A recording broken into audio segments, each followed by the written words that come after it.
They're here to make $1. I'm here to make a difference. We're gonna get into it today. There will be many lessons. I hope you all have your notepad and take these lessons to heart. When I first came into the YouTube space, I was one of the few people who used my true name, Marquette Devon Burton, for there is no dirt on that name. That name is pristine the world over. Send that to me. That's a bar. It doesn't sound like a bar, but it is. It's chock full of truth. Have you not read my book, The Black Box? I highly recommend it. Track my life. Figure out how much experience I had to get and how much struggle, how many businesses I had to build and fail to be able to be here and talk to you and explain things with wisdom, the wisdom of experience, not the guesses of you. Please do rewind the script and let us take a listen at this theater at play. Not the information that you get from Google, but those things you can only know from having lived and done things in this world, failed at things. And I can tell the difference between someone like me who's really done business, whether it was successful or unsuccessful, and the masses on the internet who basically just speak about that which they know not. I don't mind being late because I was pursuing my dreams. That's a beautiful statement to be able to make. And it's true. You dig? Here we go. Welcome to my life, by the way. Welcome to my life, ladies and saints. I'm about to share a bit of my life with you. And as we are all human beings, sometimes bits of my life will become bits of your life, which is to say that we may share a common path. So pay attention, for there are many, many lessons. I could sit here and tell you guys the truth of everything and people will still be broke. You feel me? Are you guys ready to open your eyes? Or will you remain in a slumber?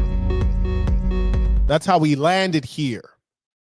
That's how we landed here. You're sleeping. If you seek the truth, you may find comfort. If you seek comfort, you will never find the truth. If you seek the truth, you may find comfort, but you also may find great discomfort. Sometimes the truth is extremely uncomfortable. As I said, I'm the conscience of the internet. Anyways, let's go ahead and get to this news. Breaking news. But red pill is nonsense. There's no standards. You got fat red pillars. You got skinny red pillars. You got buff red pillars. You got emaciated red pillars. You got ones on drugs, ones on... It's just ludicrous. I mean, not a group I'd want to be a part of. A group where anyone can join. Absolutely not. Anyways, it doesn't make much sense. How much sense does it make to have any dating podcast or men's focused podcast, and men are interested in women, and you're bringing on a dude who dates other dudes? This is strange. What I'm telling you guys is that your sacred spaces where you think that you're fighting against the Matrix, I'm telling you that is the Matrix. I'm telling you that the men that claim they're alpha males are not the alpha males. I'm telling you that it doesn't make any sense that you trust guys who are married to tell you about dating. It doesn't make sense that you trust guys who are overweight and out of shape to teach you how to be a strong man. I'm telling you, it doesn't make sense to listen to dating advice from guys who date guys. I'm telling you that the world is upside down currently. I'm telling you that the ones who talk about the Matrix as a bad thing are the Matrix. Come on now. You guys you're a savage. Okay. You're a beast. Okay. You're a real man. Okay. You're RP. Okay. We're just a couple sentences in, and it's been so instructive so far. I mean, there's just so much that we can extract from this. Now, one thing I want to shout out to Marquette Devon Burton. Shout out to that man, host extraordinary, because that man was truly, Marquette Devon Burton, the Saints, they call him the Saint for a reason. That man was truly saintly. And shout out to all of you, because we really do have the leadership class here. There are no dummies that follow my work. It's all real thinkers. Now let's get back to this. This is why people have a problem with Marquette Devon Burton, because I can't sit here and listen to somebody go through this nonsense without being like, hold on 1 second. You're dumb. Hold on. You're dumb. Like, and truth be told, we're in that era where it's like, Man, desperate times call for desperate measures. We have too many dimwits having a lot of kids. We need to balance this out. We have a society where it's not survival of the fittest, it's survival of the weakest. You heard me? I got a lot of bars saved up. People who listen to me, these are high IQ, high earning people. Believe that. I wanted to help the kids and teach them that there is a way to make it in this land of opportunity. I went and became a teacher because that's how I rose up through education. That's my problem. I can't help it. I'm driven by my principles to a fault. Because the truth is, there ain't many like me. The people who are as smart as I am don't care to talk to you, and they don't care about you. They're part of something called the intelligentsia. Why don't they care to talk to you or teach you anything? Because they're already financially well off. There's no incentive for them to rock the boat or change the system because they benefit within the existing system. And I'm strongly driven by morals and principles because that's what I was raised on. But anybody else that's driving a six-figure car and lives in $1 million house and has a lot of money, they're not going to try to change the system or help you out. So appreciate me while I'm here. So please pay attention. The ism is deep, apparently. They ain't getting it. Now, let's teach some man lessons here. Because the American government will not be around to support you, I promise you. They can't even fill the potholes in the roads today. They're in trillions of dollars of debt. By the time you are old, you will have to provide for yourself. You need to start preparing now. So this is what your government is doing. So for every single person in America, they all owe $100,000 if you want to look at it like that. But here's hundreds of thousands. Here's hundreds of millions. Here's hundreds of billions. The national debt is at 34 trillion and it's growing as we speak. Wow, was that $1 million that we just grew in debt while I was talking? Okay, so we're growing millions of dollars just by the seconds. That's how incompetent your government is. It's sick and sad. Evil, in fact. How do you live in the greatest country in America and there's no evidence of that? In the United Arab Emirates, cranes everywhere, they're building. It's a dreamland. In China, cranes everywhere. They live in the future there. In America, decay, decrepit roads, hollowed out blocks of abandoned homes. Our infrastructure in decay, our kids not being taught right, immigrants, illegals invading our borders. We're housing them in the schools that are supposed to teach our kids, and we wonder why the kids don't know anything. Drug epidemics in the Midwest, methamphetamines and fentanyl.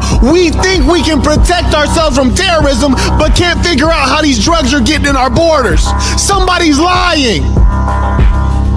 The brainwash is extraordinary. Imagine, I flew into my own country as an American with an American passport. They searched me up like a criminal. Search me and everyone like a criminal. The guy at TSA barely speaks English, is telling me I'm not qualified for global entry. I've been flying around the world with no problems. They searched me like a criminal at TSA and they let strangers pour in through the southern border from various nations, not even having so much as a fingerprint. But you American citizens, they treat you like criminals in your own country where you pay taxes and you're a sheep and you take it. That doesn't disturb you? You don't wonder where has your human instinct for freedom gone to? Where has your spiritual inclination gone to? Have you forgotten what God is? You think these government people are God? You let them rule over you and tell you what to do as though they are not of flesh and blood like you are? We're so lost. Don't be mind blown. No, take it in and deal with what it really is. Burn it up and then carry on.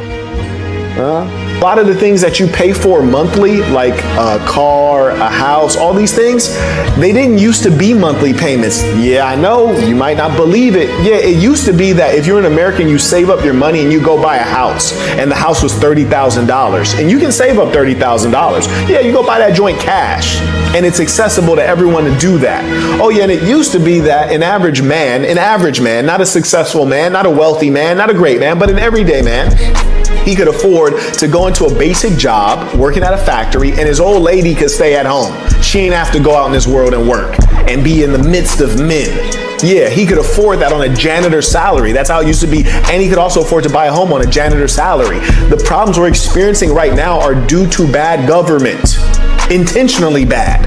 It's due to you guys being comfortable with the things that are occurring. And I got to do a trending news segment when I can get my heart around it, because there's just so much wickedness going on right now. It's like I can barely stomach it. But come on. Only the foolish among you will be fooled. Huh? That makes sense, right? Only the foolish among you will be fooled. Children, women, and dimwits will be fooled. You know, women are lovely creatures. They're understanding. They believe in inclusion. They tend to be nice at the wrong time sometimes. Saddens me to see good people be fooled. Most of the times that you get fooled, you are fooled by yourself. I talk to you because I have something to teach. Many come here to teach, but how many of them are actually teachers? My actual training, I was professionally trained as a teacher. And I've taught at the elementary level, the middle school level, the high school level, and the university level, and the graduate school level in a paid capacity. It's different. Come on now. They're here to make $1. I'm here to make a difference. Understand. And not all of you will. I speak to the leadership class. I don't speak to the dimwits. They'll never get it. And you'll notice that consistently when people are lying or making up things, they cannot elaborate, which is to say they cannot add detail, they cannot explain. Similarly, you'll see when people make up things about me, they can only use the lies because the truth of who I am is quite impressive. And when they say, make a claim, I say, okay, well, explain it to me. They can never explain. So that's the simplest way to break apart liars. You let them talk long enough, it always falls apart. Like your friend, you're making up a story right now. I don't believe you. This is nonsense. Anyway, but don't lie to us like we're stupid. Come on now. That's number one. when I hear people make up stuff like that, it just makes me want to like put my footrest up. That's what it makes me want to do. I'm trying to refrain from that though. Hashtag broke boy. Look at people just making up stuff in the comments. It's ridiculous. By the way, if you think you're smarter than me or you're more knowledgeable, I would like to learn from you. Please send in your $15 with your email address and I will send you a link. And we can talk about economics, macro, micro. We can talk about geopolitics, history, whatever you like. But anyways, don't make up things in the comments, please. You're misguiding people with your own ignorance. Anyways. But people have such a lack of self-awareness. It's like, dude, you're a random person on the internet I've never heard of. You're making a claim that is completely unbelievable. You don't have your true name. You don't have your photo.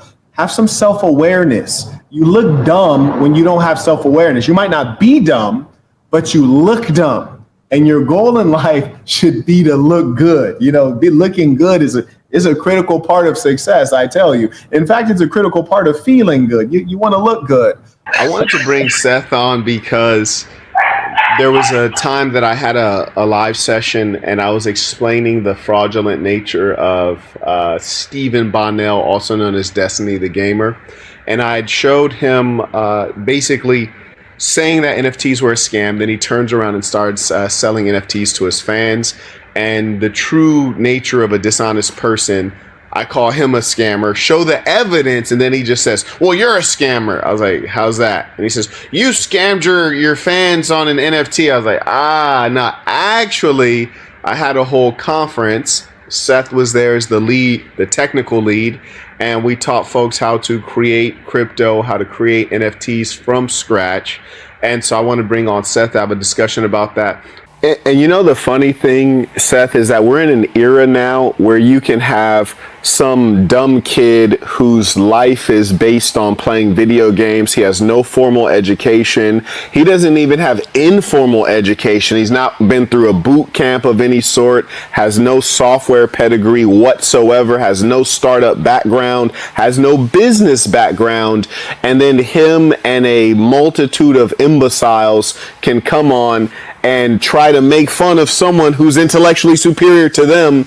And the strange thing is, like, I wondered, Seth, I was like, do the people watching know that these guys are lying and making up stuff, or are they also being fooled? You know what I'm saying? Well, it's definitely like an echo chamber, right? So if you watch this guy enough, then obviously they're going to like try to support him. And so if he's attacking you, then they want to attack you too, so they can be part of the cool fan base sort of thing. And some of it's just like completely made up. Like I said, it's kind of ridiculous, the stuff they were throwing at you for no reason. You know, as far as previous experience, I'm a software engineer at a lot of different companies. Worked in Fortune 500. I worked at Fortune 1, which is Walmart. I went to engineering school at Missouri S&T. Can do rockets, can do all that kind of stuff. So super confident in my technical capabilities, and I was able to come to the conference and teach a lot of people about it. And I'm sure if you bought the PowerPoint afterward, it had exact instructions on how you could set up your own coin. I had some consultations with some people afterward that are setting up their own gig. And some of the people that I had consultations with have gone on to make, you know, hundreds of thousands of dollars more than they were when I met them. So super proud of the stuff that we're doing here. Peace of the Saints. Love it that I'm able to say all this to you guys. By the way, anytime someone who's in the tech industry comes online and says the following statement, which sounds humble, but is really a hard statement to say confidently, he says, "I'm confident in my technical skills." See, you've never been around software. That didn't really land on you guys, but it should land, because when someone can say that, you're extraordinarily confident, because people will ask you about any random thing, and just to feel like you can like talk about it is pretty significant. Because I mentioned firmware. Some people are like, what the hell is firmware?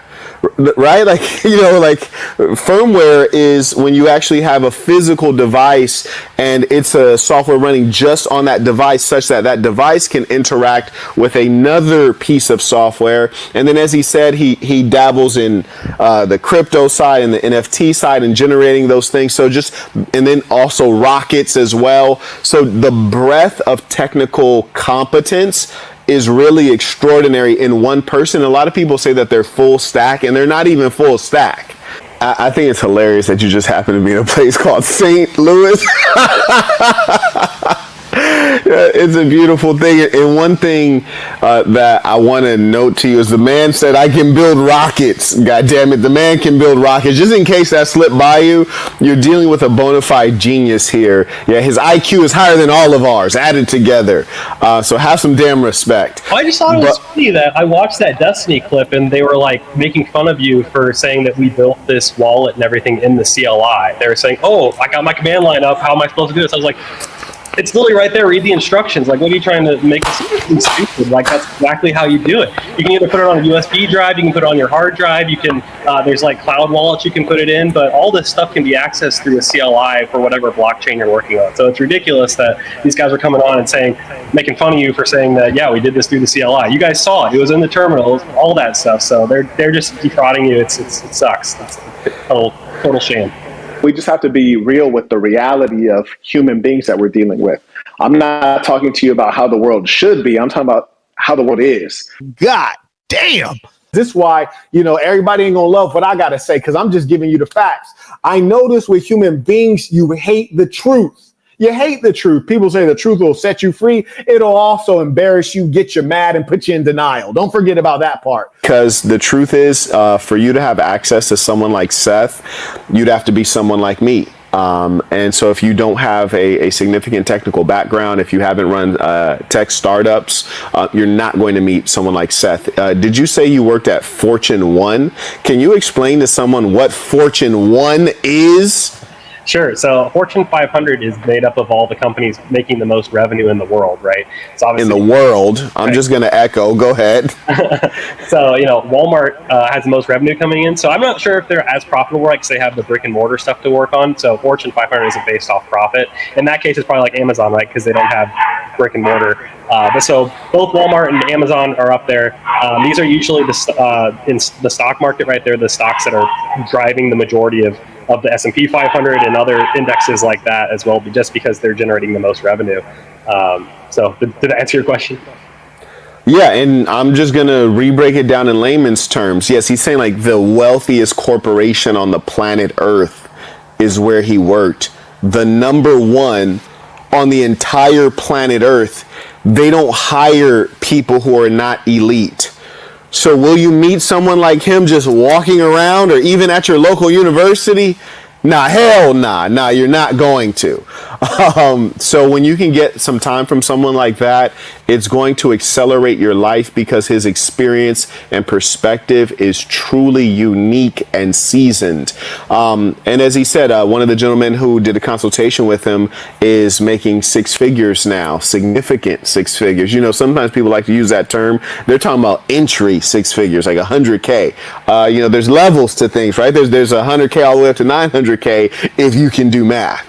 So anyways, there's that. We do have the conference, which you can get at thesasn.com/products. I also, Seth, I don't even know if you know this, I have a course, and I'm going to be doing a live session for this one upcoming soon because we just finally made some progress because we were getting jammed up by Amazon Web Services. I have a course called How to Create and Monetize Your Own App. And the reason I did that course, because you've been in the business and we've both had some success and some challenges in the software business, and the revenue model to me is the heart of the challenge. Anyone can build an app, but selling an app is a different story. So for the right, you want to talk about that?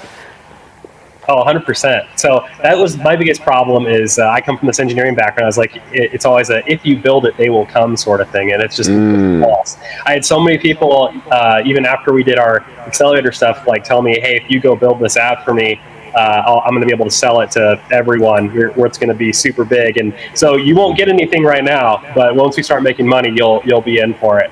And they promise you that kind of stuff. And then you build it for them. And then they try to go sell it and they fall flat on their face. You're like, oh, I just wasted some time. So when you go into those type of projects, you have to be like willing to just like do it for the learning and do it for the fun of it. So make sure you're interested in whatever you're going into.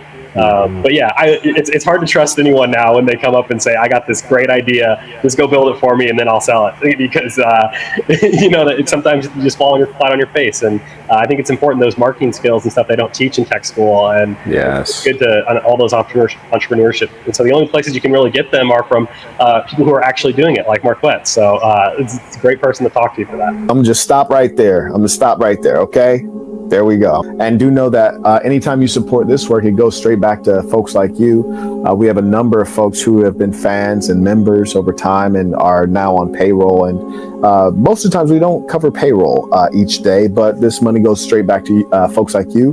When you buy my products, or rather when you shop at my websites, you're generally buying products from people just like you who took a consultation. They learned product-based business. They now have a product that I'm supporting and marketing, and the money goes straight back to the audience. I don't think you can see that anywhere else on YouTube, where someone is really actually putting the money back in the pockets of members, and more importantly, teaching them product-based business, not get-rich-quick schemes, not nonsense with cryptocurrency and NFTs and fake investments, but creating real products that will add value and can sustain you over a lifetime through actual business. Let a man get a thrill from risks that are going to pay dividends over the long term. You hear me? You you jump out of a plane, 5 minutes later, what do you have? 5 hours later, what do you have? So please pay attention. The ism is deep, apparently. They ain't getting it. Now, as soon as I get into the entertainment space, which is what YouTube is, I find that you're exposed to average people. running tech businesses, you're not exposed to average people. You're dealing with investors who are high net worth individuals. You're dealing with technologists who are highly diligent or sophisticated or intelligent. And you're dealing with a couple folks on the business side who are already established, no amateurs. So you're not dealing with the general public. You're dealing with upper crust society. When you get into the entertainment industry, there's something called a fan, right? You're dealing with strangers, people who are imbeciles, and you're exposed to gen pop. And as a result, you hear a multitude of idiotic things, and you're also, for the first time, exposed to haters and hatred. And it's frankly quite astounding. I kid you not. I think maybe 20% of my Instagram following are utter psychopaths who truly hate me, whether for who I am individually or just because of the demographic I belong to. In both cases, this is wickedness on display. And, you know, the funny thing is a lot of these YouTubers and influencers, they're lying. They're lying and they're broke. And just look at their thumbnails over the past 4 months, and then look at my thumbnails over the past 4 months, like where I'm actually at.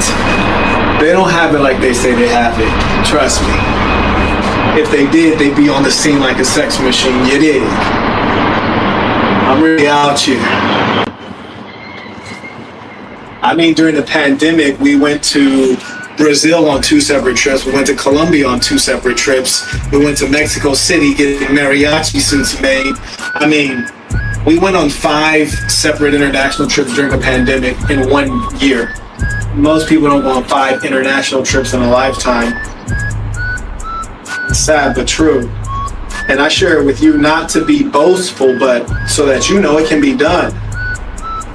So that you know you just gotta want it. Oh, it can be done. Last time I checked, money making was a good thing. You hear me? What planet are we on? Last time I checked, somebody getting to the bag, they getting after what they should be getting after. Last time I checked. So since when do we criticize that kind of thing? When do we hate people for earning? Like, word? I think it's worth doing a little bit of show and tell. So as I said, you know, here's some Polish currency here. And here is some whoa. What do we got here? That just fell out. That's a pity. Here's some Singaporean currency. These are Singapore dollars right here. So you see that these things tend to be multicolor. Are these Singapore? Yeah, Singapore dollars. So these things are multicolor. So quite beautiful for the other currencies in the world, no doubt. I'd say like most of them look much better than our own. But our own is unique in that it's uniquely ugly. It's uniquely monochrome in the coloration. So very simple.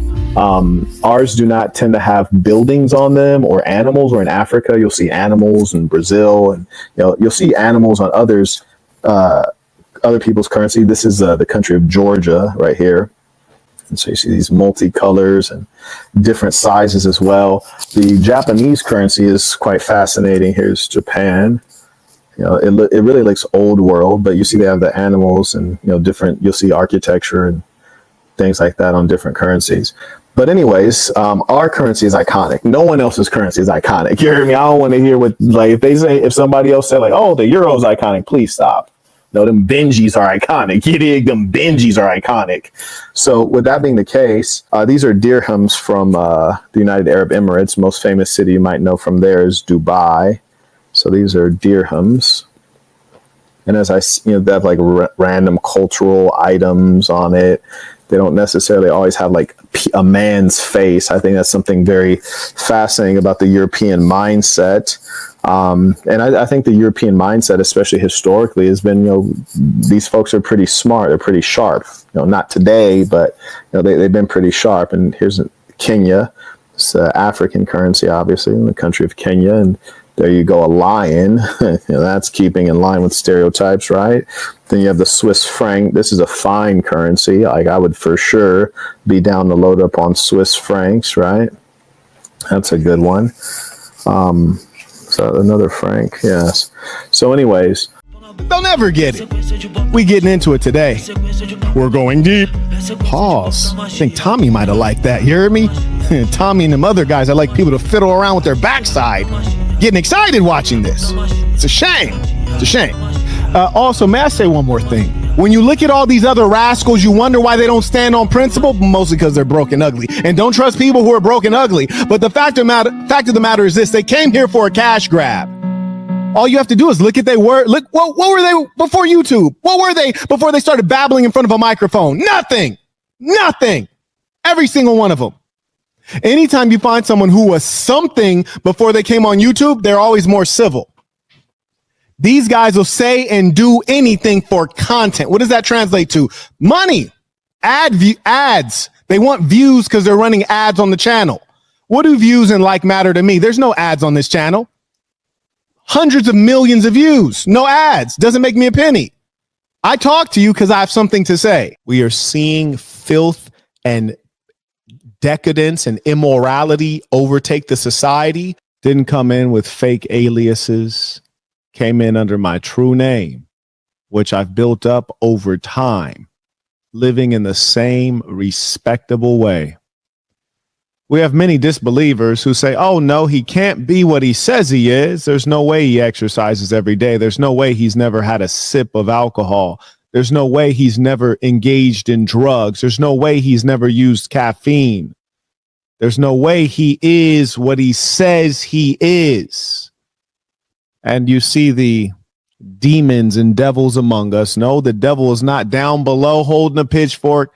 There are devils among you and I. They're mostly broken ugly. Hashtag broke boy. Shout out to the haters, man. Because the haters go to the metaverse to try to drag your boy through the dirt. They go to the metaverse, man. A lot of these folks in the podcasting space, they've never been successful at anything in life. They've never done anything in corporate. They've never done anything in business.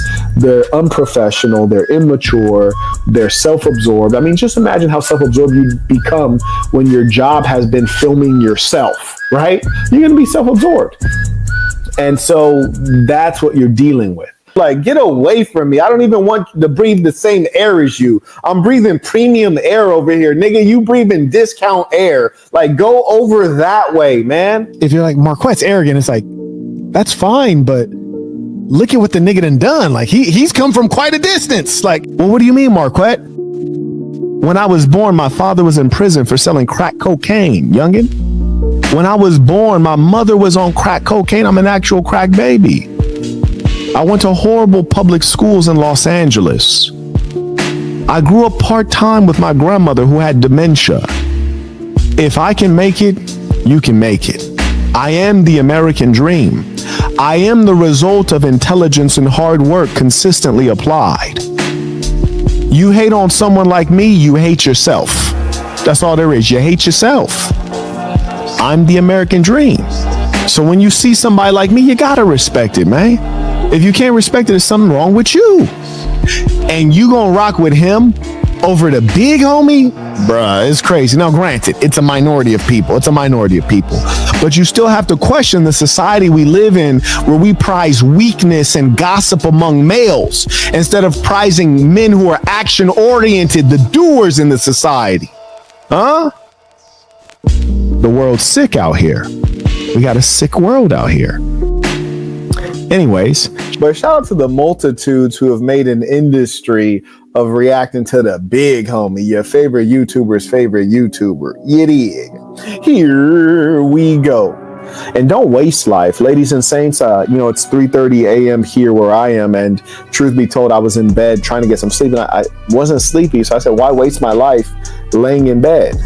I'm on go time. You dig? Let's get this work, man. And I want to remind all of you guys, you might not be sitting at home like, I want to be just like the big homie. You might not be thinking that. You might not be at home thinking, I want to be like the bald head lover. You might be at home not thinking, I want to be like the gorgeous gangster, the handsome hustler, Kent Drippy Jr., Flex Luthor. You might not be at home thinking, I want to be like the idol of James Bond, Marquette Devon. You might not be thinking that. However, when I tell you these things, I speak from experience. I speak from, a real wisdom, and that I'm who I say I am. A lot of these jokesters, they're alpha male tough, red pill, alpha male tough. But they're all cowards, nerds, and snitches. Cowards, nerds, and snitches, the whole of them. And I encourage my haters who were so gassed up when the coppers pulled me over with a clapper on me and many bands on me. Not like the rappers, they had them bands of 20 thou wow. Nah, the big homie had big bands. You dig? Lots of them. And, about 4 coppers and an undercover pulled me over. I encourage the haters to get that footage. I want to see the body cam footage. How did Marquette behave under pressure? How did Marquette behave? That's what a measure of a man is. You find his measure when he's under pressure, when things are not going right, when the chips are down. These guys can teach you nothing. They can teach you nothing about being a man. So I wouldn't waste time with them. Now let's go ahead and take a look-see. And by the way, I don't need anybody hating on me unless you can control your whole home with an iPad. Unless you can do that, I don't need you hating on me. You have bigger fish to fry. You have other priorities, honestly. You have other priorities, trust me. That's the problem. People don't have their priorities in order. Come on now. Listen, the true story. If when you walk in your bathroom, if your toilet doesn't open up to acknowledge your presence as a man, you don't need to be hating on me, okay? When your toilet acknowledges you as a boss, then fuck with me. But before that, just shut up, all right? Just shut up. And you guys who've been following me a long time, there have been a number of times I've done tours for you guys, and you already see what I'm living like. If you guys have came to St. City for my conferences, we do the conference, which is what you paid for. Then I take you out to some crazy penthouses that you ain't never seen nothing like it. If your toilet does not acknowledge you when you walk in the room, shut up. Go ahead. I crush every bone known to scientists. Little homie, we're so not on the same level, man. I smash more broads than you. You dig? My cars are not in threat of being repossessed like yours are. I will sock out so easy.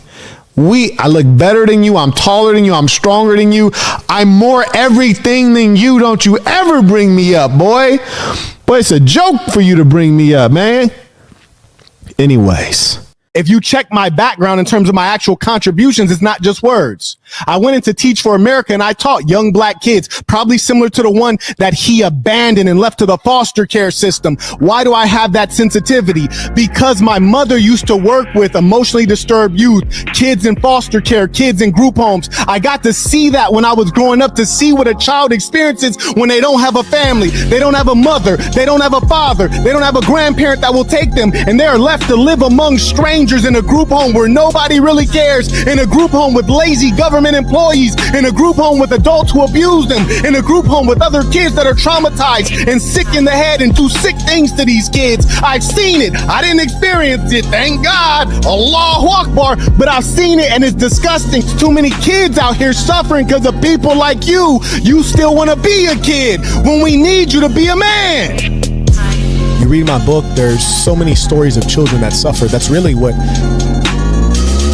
changed my trajectory, seeing the kids suffer. That's what made me found a nonprofit. Hell, that's what made me become a teacher. That's where I direct my philanthropic dollars to this day. Kids who don't have parents, kids who are missing parents. You suffer when you don't have that one person in your life who loves you no matter what. Do you know what it feels like not to have a mother? Most of you don't. And that's a beautiful thing. Allahu Akbar. It's a beautiful thing. Because a mother loves you no matter what. No matter how incompetent you are, how fat, stupid, ugly you are. You were born with genetic defects. She doesn't care. She loves you. There's a love that is so pure that comes from a mother. You'll never get that anywhere else. You will not get that from your wife. You won't get it from your father. You won't get it from your siblings. Imagine what it's like to be a kid without a mother. Those are the kids we need to put some energy into. Like all this energy into debates. It's like, what are you doing, really? And I always welcome meaningful competition on doing good things. You might be sitting there like, Mark, what have you done for orphans? And I can go through it. And I'm very proud of that work. It makes me feel like a worthwhile person. And I would encourage you to beat me, to outperform me in helping children. But I would never try to outperform you in a fucking debate. The real topic is masculinity. Welcome. Welcome to the intelligent world. I tricked you to get you here, stupid. But you guys are here to learn. There's other large YouTubers who actually subscribe to me publicly. I always, when I see these big YouTubers subscribe to me, I'll screenshot it. It's a couple big YouTubers I'm not going to name. They subscribe to me, and I hear them on I'll hear them on Piers Morgan, and Piers will ask them something, and then they'll say something, and they'll quote me verbatim without quoting me, without acknowledging that it's my words. So I'm your favorite YouTuber, Freshly Snipes. Freshly Snipes? Ken Drippy Jr.? Devon Gotti? The one they couldn't stop me? The idol of James Bond. Marquette Devon Burton.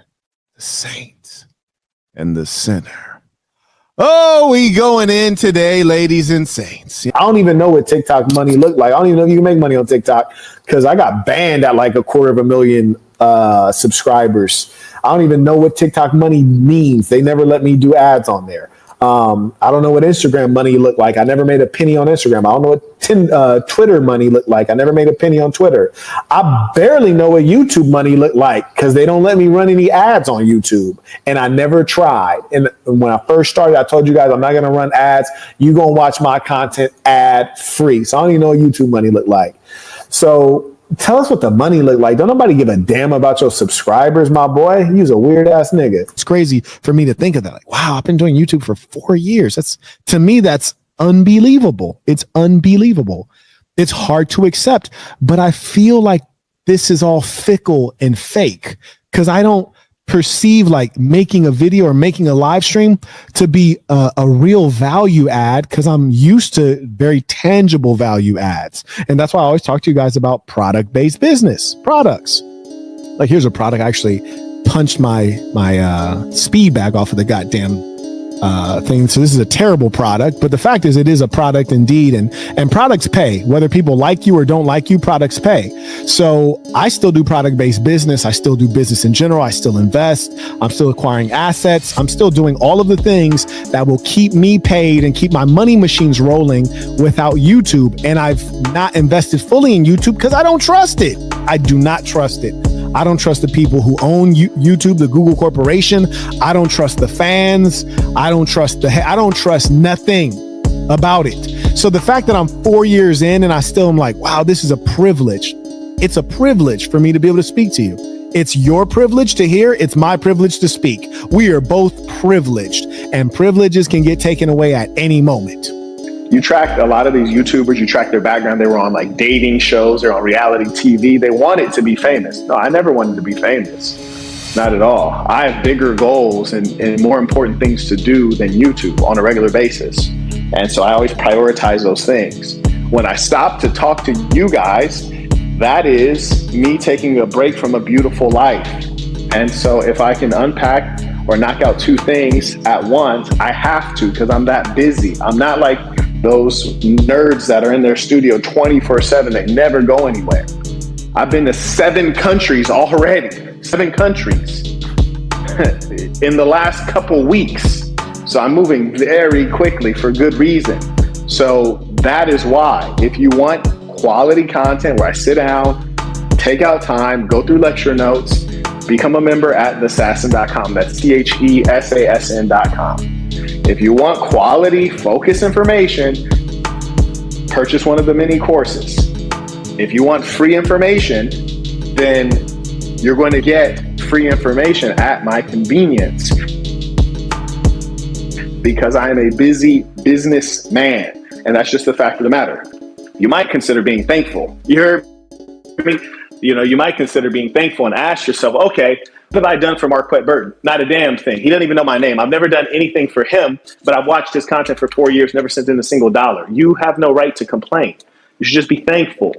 So I want you guys all to go through your life with a sense of being thankful. It's important, okay? Shout out to those really supporting. And also shout out to the freeloaders who haven't clicked the like button or anything. They're like, look, Marquette, I have no respect for anything on earth. I'm not clicking the like button. I'm not sending $1. I'm just here. F everybody. A shout out to them too. We need you. I make videos. I make live streams. But the big difference is that I spend time in real life. I spend time on the phone. I spend time on text, unpaid time, because I care. And it has so much ROI. And the most important thing that I'm trying to do is to create an example, the kind of example that a guy like Brandon Jamal never had. But you's a soft nigga, B. You's a soft nigga. What That's is all there is. soft? You's I a was soft, literally, sensitive nigga, man. may I speak? I do not care at all. At all. There's a lot to break down here. It's very educational. So let's get to this work. I'm going to repeat what I said before, which is that if you're going to be in the spotlight, you need to have grace, which is to say that if you're going to be the star, it comes with more love and it comes with more hate. That is the job. It comes with more love, more hate, more money, more women. That's the job. So if you can't handle that, then it's not for you. Like all of that and all that, that's not necessary. I'm telling you what I've been trying to tell you what the biggest frustration is, and you won't let me finish my thought. I told you from the jump, I have a stutter. What does that have to do with anything? I'm everything, because we're talking. It's not a disability because I don't wear it, but it kind of is. That's why I can't freestyle. Speaking is difficult for me. Can you imagine, darling? I'm sorry. I think Brandon's taking a little bit of time to compose himself. While he's doing that, while he's composing himself. Listen, that was the most professional shit right there. I felt like one of those like weather newscasters or something like you, or like, you know, one of those newscasters was like, yeah, I'm here right now in Beirut. It's a crazy war zone. And, you know, and like everything's, and then all of a sudden, an explosion happens and the news reporter dies. And I'm over like, okay, you know, it seems like Brent is having a little bit of trouble over there in Beirut. We're going to go and break to the Dodgers game right now. Just like doesn't acknowledge that shit at all. I felt like it was like that. It was really professional. Like I let my nigga cry and just went on with the show. I could have been like, this nigga crying, this nigga in the car crying. Like, you know, he going to go in the car and cry. It's disrespectful. It's disrespectful. I could have really went off on that. You feel me? Like if anybody's like, you're a clout chaser, nigga, that was my moment right there. Nigga, that was a viral moment. A nigga crying on live. People who take individuals like this serious, it's just like, that's why I don't want to see these guys with a platform. You're a loser. You're a loser. Those are called the facts, okay? Upon my word, I will send the chariot for you. We can come and have a duel. Here's the irony of life. It's the cowards that suffer. Yes, the ones that scared and don't want the smoke. That's the ones that always get the smoke. Yeah, the ones that don't want the smoke, they gonna get the smoke. Yeah, but the ones that's like, smoke, I'd love some smoke. Don't nobody want to barbecue. I'm just here to teach, man. I tell you the truth of how to live a happy, peaceful, prosperous life. When I tell you guys, do not engage in intoxicants, drugs, alcohol, that is because it will destroy you. It will not only destroy you directly by adversely affecting your health, it will put you in horrible situations that you do not want to be in. I promise you, man, we're in a wicked society with a wicked government. You're going to need to be clean out here. Keep your nose clean, man. An example of leadership, an example of masculinity, an example of being a rock in your community, a pillar. People come to you and you can help. Not where you're always going out asking everybody else for help. That's not a man. I was teaching school in Baltimore, Maryland, 11-year-old kids, man. They wasn't as soft as you, Brody. You can read about it in this fine masterpiece called The Black Box. You can get it on Amazon Prime. Over 500 reviews, all 5 stars. Why do I bring this up? Because this is a great book of guidance and truth for all of you. And if you haven't read The Black Box, you are missing out, I promise you. And I don't say that to sell books, because truth be told, I don't think books make much money unless you're, J.R. or whoever the hell, or Tolkien, or whoever writes those damn Harry Potter books. Unless you're that, you ain't making no real money off of books. I wrote it because it is a guide to life today. It's a guide for the day that we live in. What use are you as a traumatized man? Can you support a woman? Can you guide a child? Can you rule a nation? You can't do any of the above. People who go around talking about their trauma, 9 out of 9, they're selfish. Why?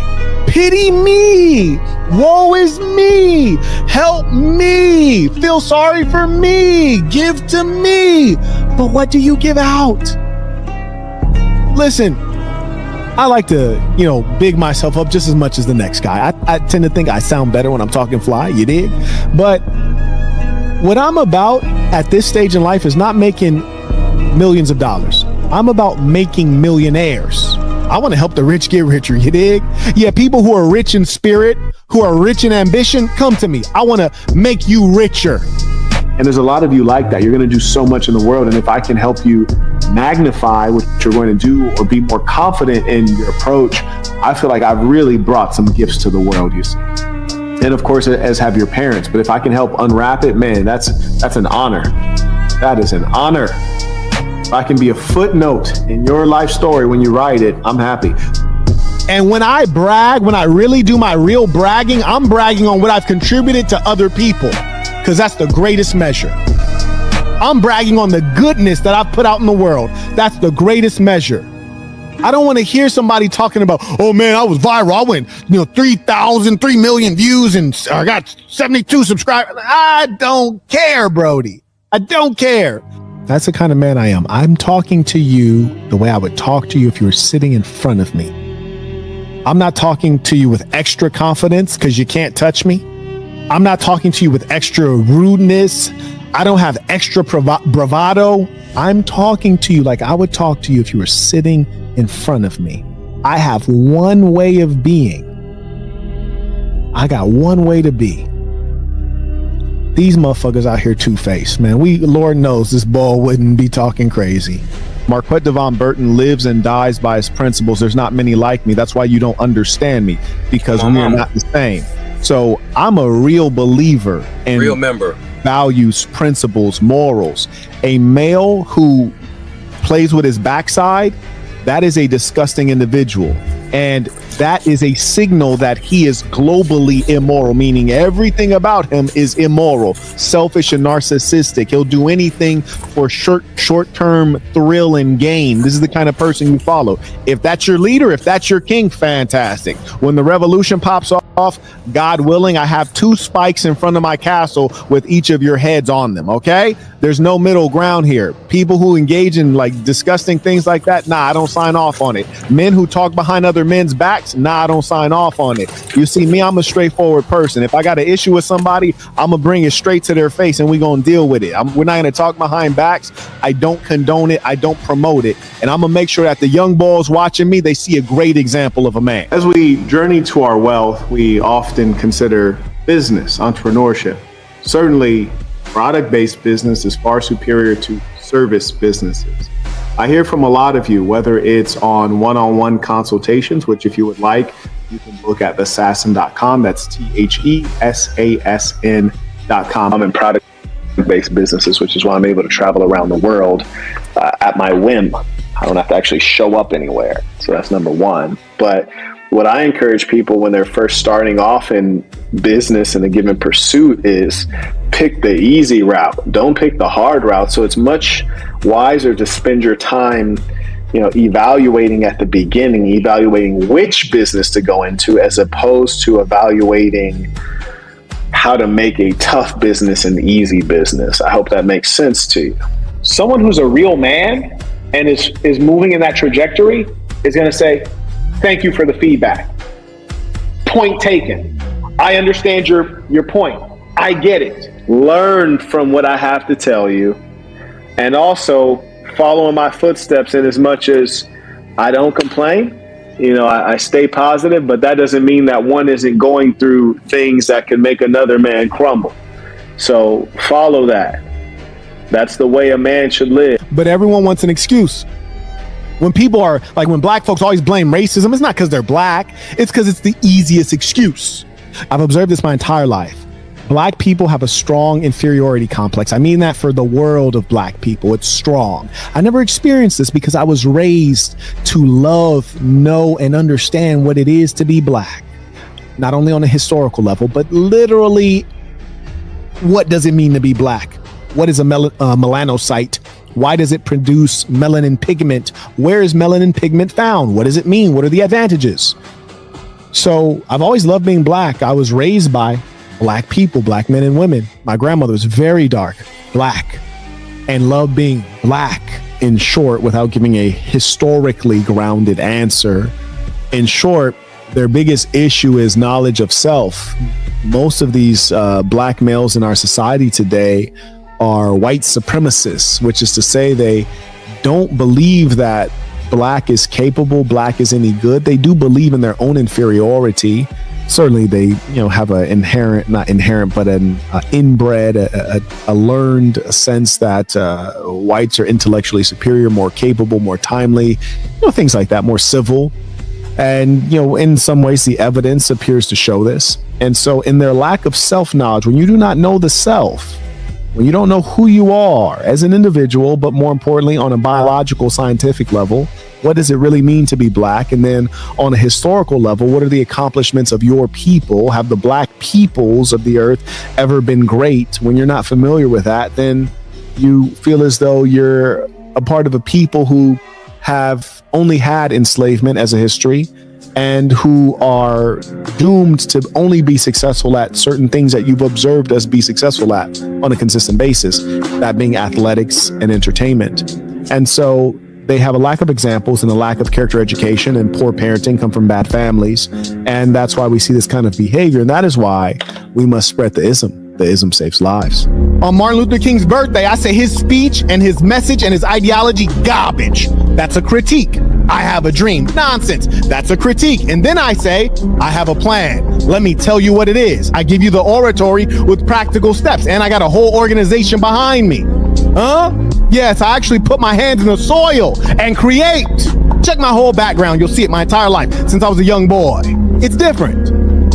Everyone can complain. Everyone can complain. Who will build? Huh? I encourage that the saints all consider themselves leaders and businessmen above all. So I never had this inferiority complex, and that's why I always perform, because I was always told this is the best thing you can be. So with that pride, I always perform, outperform. Most black people actually hate themselves. Shout out to Beyonce with the blonde wig. You heard me? Shout out to Meg Thee Stallion, who keeps getting lighter every day. She thinks she Lil Kim or Sammy Sosa. But I say that to say this. People who don't love themselves, people who have inferiority complexes, they believe that they are low persons, though they might not admit it out of their mouth. As a result of this mental reality, they tend to underperform to make sure that their self-view of being a low person always manifests in their material existence. So they screw up on purpose. There are many people who are screw-ups. They're not going to succeed, not because of racism, not because of the systemic racism and the oppression. They're not going to succeed because they're self-hating knuckleheads. That's why. Yeah, and they got every excuse, right? So I wanted to point that out because I observe this behavior in black folks a lot, man. It's not the lack of IQ. It's the fact that you hate yourself, and because you hate yourself, you're going to screw yourself over. Nobody else is screwing you over. You're screwing yourself over. Why? He doesn't want himself to succeed. Y'all don't hear me, though. Are y'all understanding this? Are y'all understanding this? So the black peoples were the first on earth. So we have the genetic code for everyone, which is to say whites and Asians or Mongoloids, Caucasoids. And what you might be describing, such as the cheekbones or the epicantic eye fold, is originally a feature that comes from one of the black peoples, of which the Bushmen would be such peoples. And you're describing a fairly small portion of Africans, whereas if you look at the majority of Africans, they don't have these features. But I agree with you, it is present in our genetics, and just as even the features you might describe as European are present in our genetics at smaller levels. Obviously, at some level, the existence of the European is a variant of albinism, which is extreme melanin deficiency in hair, skin, eyes, etc. And so over time, when you have certain traits that make sense in a given environment, it creates a race. And so that's essentially what we see in the existence of the other races. Over time, these traits have stabilized because they were advantageous in a given environment. Even white people are blaming racism now. You heard me? I can't tell you how many white guys blame stuff on racism and discrimination. I mean, sometimes it's true for both groups. Well, this is an announcement to all of the white women, okay? It's like, I feel like the most unlikely person, but hey, I gotta speak on it because ain't nobody else getting it done. In fact, I'm gonna address both the whites, the males and the females. Females, if you're gonna bleach blonde, which I don't think you should, be yourself, you gotta keep it fresh. You gotta go back every 9 days. Keep them roots fresh, okay? White girls, keep the roots fresh. I don't want your roots looking all black like Kunta Kinte, and then you got the Aryan locks after. Like, come on, don't do that. Then with the white guys, here's my issue with you guys, all right? When black guys start balding, we just cut all of our hair off and call it a day. White guys will leave the George Burns joint around the side. I don't appreciate it, okay? Have some decency, have some self-respect, have some dignity, man. Cut that off. We don't need you just holding on to this reverse fade right here. It's not cool, man. I see you guys be doing that, man. Anyways, now that we've gotten that out of the way, let's get on to the video. I know every now and then I say some stuff that's a bit off color, maybe even racist, might even sound racist, but we'd all be better off if we leave that stuff alone. Honestly, we would. And sometimes you guys might be thinking, Marquette, it sounds like you're speaking for all of the races. That's correct. I am all of the races, all rolled into one. So yes, I am all of the races, and so I will speak for them. They're not meeting my standards. When people are thinking about becoming a millionaire, it almost saddens me, in as much as what you really need to be thinking about is how to get a product that is going to make you a bunch of money. How do you scale a product?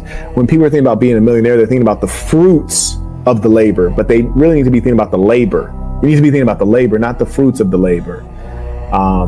If you can focus on that labor and sustain and endure through boredom and tedium and challenge, then you're going to be successful. And truth be told, if people made $200,000 per annum, $300,000, $400,000 per annum, their lifestyle would be tremendous and they'd be very happy. And it'd be very easy to scale up to $1 million. But I think that's really, the real life. And I try not to make those sensational titles, how to become a millionaire in 5 days type stuff. But I get you though. I get you, bro. And maybe I'll use that title. You know what? Yeah, I'm gonna screenshot that. Maybe I need to do that. Very few people are going to be there with you to build a foundation. Very few people want to invest in you when you don't have anything to show. Very few people are going to believe in your idea. Very few people are going to support you. Everyone's going to wait until you win. And then they're going to be like, well, you're smart. I always knew you were going to win. You're ambitious. You're a hustler. I always knew you were going to be successful. And you're like, nah, bro, you didn't know that. You didn't feel that way. Nah, you did not feel that way until I made a bunch of money. And now you're like all on my meat, like you always knew. Nah, you didn't always know. There's just a couple people who really going to rock with you based off of your character from the beginning. And here's the thing. If nobody rocks with you, that's fine. That's fine. So you just got to go ahead and get it done. The manosphere lies and claims that it's just the women waiting at the finish line to choose the winners. No, when people get across that finish line and everyone knows they're a winner, everyone all of a sudden wants to be around them. Just like I told you, when I was sitting in that parking lot and a neighbor I'd seen many times, he never really says much. And then he see me in the whip and he's like, oh, that's my favorite car. Oh, hey man, what's your name? Like, nah, bro, like kill it. Knock that off, man. This is why I never go to the events in this building, because like, I'm not trying to slap fives and be buddy with y'all, because this is where y'all live. This is just where my studio is. You dig? So nah, we don't need to slap fives. Everyone wants to choose the winners and be cool with the winners at the end of the race. That's not just women. No one wants to build a foundation with you. And you'd be a wise person to get in at the foundation level. And I'm going to make some contributions there. And the reason you would do that is because you come in early enough at the foundation and you're going to be appreciated. You might even get some equity in the business, and no one wants to come in at the foundation. That's how you get in and you become the 1, 2, 3, 4, or 5 guy, fifth guy in a company called Facebook, Apple, and all this other stuff. Because here's the thing, when Zuckerberg was him and his buddy and him and the Winklevoss twins, and it was like less than 5 people, nobody believed at that stage. When it was Steve Jobs and Wozniak, nobody believed at that level. So you go in and you put faith in people who are real hustlers and have good product. You have to be able to see talent and see people who are clever and know how to work hard. And more importantly, they know how to make adjustments. That's what being successful in a marketplace is about, making adjustments. You turn the hat from red to black. You turn the logo from a T to 2 a.m. You turn the logo from 4 different places where you got stitching to just 2. You've now reduced the cost of the product significantly. Those are the adjustments that turn you into a winner. You dig? Your time on earth is valuable enough not to waste it, and your happiness is precious enough to prioritize it. 3-sentence Bible: be yourself, be good to yourself, and be good to good people. Walk that path. You don't have to walk someone else's path. I'm wishing you much success. Let us start with stress. As I said, stress is a shapeshifter. It is essentially fear in essence.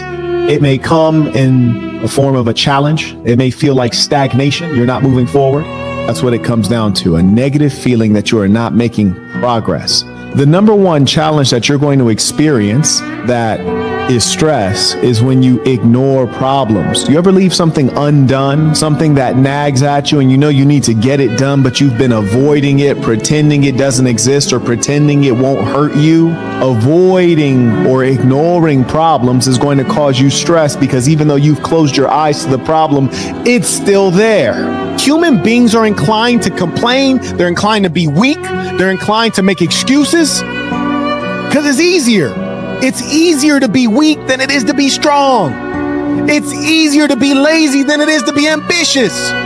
It's easier to make excuses as opposed to make things happen. Come on now. And you know what? I always love to hear these stories. Not that you were suffering, but that you've gotten beyond suffering. This is the best news that I can hear. Every now and then I have people tell me, hey, Marquette, you specifically got me off of fent. You got me off of dope, cigarettes, alcohol. I'm in shape now. Those are great stories. To me, that's what goes in my bank. And so I appreciate you sharing this good news. And I hope that you continue on a clean road and you are doing something. You know, the distance that you travel, that matters. You know, not everyone starts at the same place. So for you to have a charger and be clean, that's a beautiful thing. The only thing that really matters is the measure of happiness. You know, most of the time you're around loved ones. Most of the time you're around people who have a favorable view on you, but you don't realize it or you don't acknowledge it. When we start to experience stress, we're not seeing the world clearly. We're thinking that there's more people around us that hate us or are against us, and it's not the case. We think there's more challenges than are really there. We think the ceiling's going to cave in and everything's going bad at the same time, which is not true. Things are mostly always going well. Things are going to work out for you. Have faith, have peace, no need to have stress. You know, assume things are going to go well. Prepare for success, be willing to deal with whatever goes wrong with a smile and carry on. Folks, I just want to give you those bit of parting words because I know some of you right now might be under stress. You might be feeling challenged, and I want to let you know that life is for enjoying. Don't feel stressed at all. Feel happy. Things are going to work out. Life is good. So what I'm telling you guys is that all this stress that you take on, all this intensity and pressure that you put on yourself is not necessary. Enjoy. Take life easy. Appreciate the small things. There's no reason to ever be stressed about anything. It's all going to pass. And mostly things are going to go well. One of the things I asked, what would I tell myself at your age, is I would say, don't be scared and everything's going to work out. You know, you feel levels of fear. Sometimes you might feel like you're alone and like you don't have support. Like, you know, Pop is way over there. He has his own issues. Mom is absentee or incompetent or broke. You're like, man, it's just me. If I screw up, everything falls apart. Well, the good news is you're not in Somalia, you know, and if you happen to fall down, the way all the way down to the ground is not that far in America. So don't be scared. Don't worry so much. Everything's going to work out. I promise you.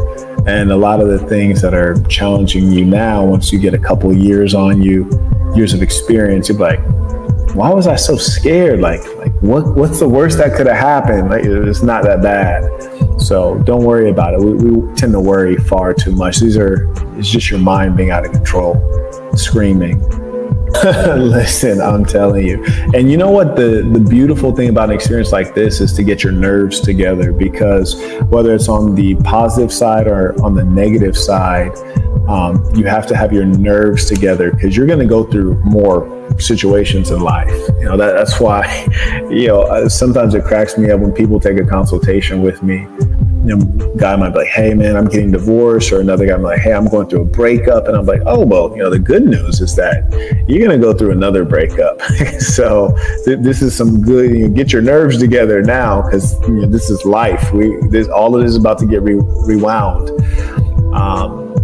So enjoy, relax, don't take it too serious, have faith. It'll all be fine. In fact, I think everybody, the whites, the blacks, the Asians, I think all of us was kind of like, you know what? It was one small step for man, One huge step for mankind.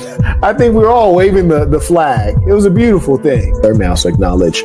Moderator extraordinaire writes, the best way to show support is through the dollar.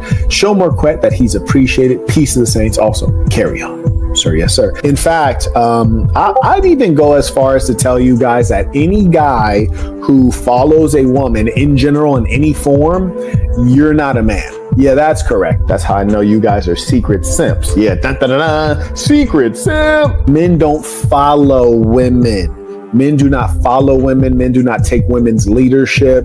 Men do, no, you're not a man. You know, there's guys, I'm like, hey, Marquette, collaborate with this podcaster. I'm like, whoa, she's like giving men advice. No, I'm good. I'm good. Yeah, because that's not their role, actually. And I don't care whether you're an atheist or a secularist, a religious person. That's not a woman's role. If you are a religious person, specifically in the Bible, it recommends against that. So there you go. And a lot of you guys follow these female influencers. I find it to be bizarre. Like, how are you an alpha male following a woman's guidance? Like, that's so strange. She's there to spread goodness. She's there to share the truth. She's there to save someone. She's a red pill princess. This is not about me. It's not about me, even though I'm right here on camera. It's not about me, baby. That's fascinating. Well, then who is it about? Who is it about? What is it about? Like, please stop following me. Follow just her. Like, I don't want to share audience with a woman. I don't. And that doesn't mean I don't love and appreciate women. That means that I know that a good woman can be an example for other women, but a good woman is not an example or is not one who would be at the leadership position to a male. Like, that is backward.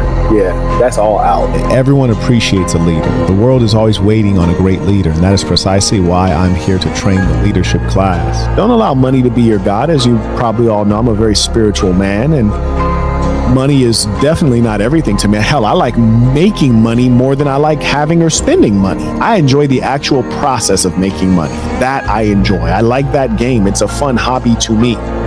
So be very money conscious. It's not about the product. It's not about the business. It's about the money. That's what it needs to be in your head. The truth is, and losers don't understand these things. Winners understand advantage. You have to carve it out bit by bit, and it accumulates into something called success. The reason that winners understand this is because they win. Losers don't know how to win, so they don't know what the methods of winning are. You have to accumulate small advantages bit by bit, then you add them up. That's what a man should be. A source of strength for others. You're not strong in yourself, Brody? Little buddy, you not strong in yourself?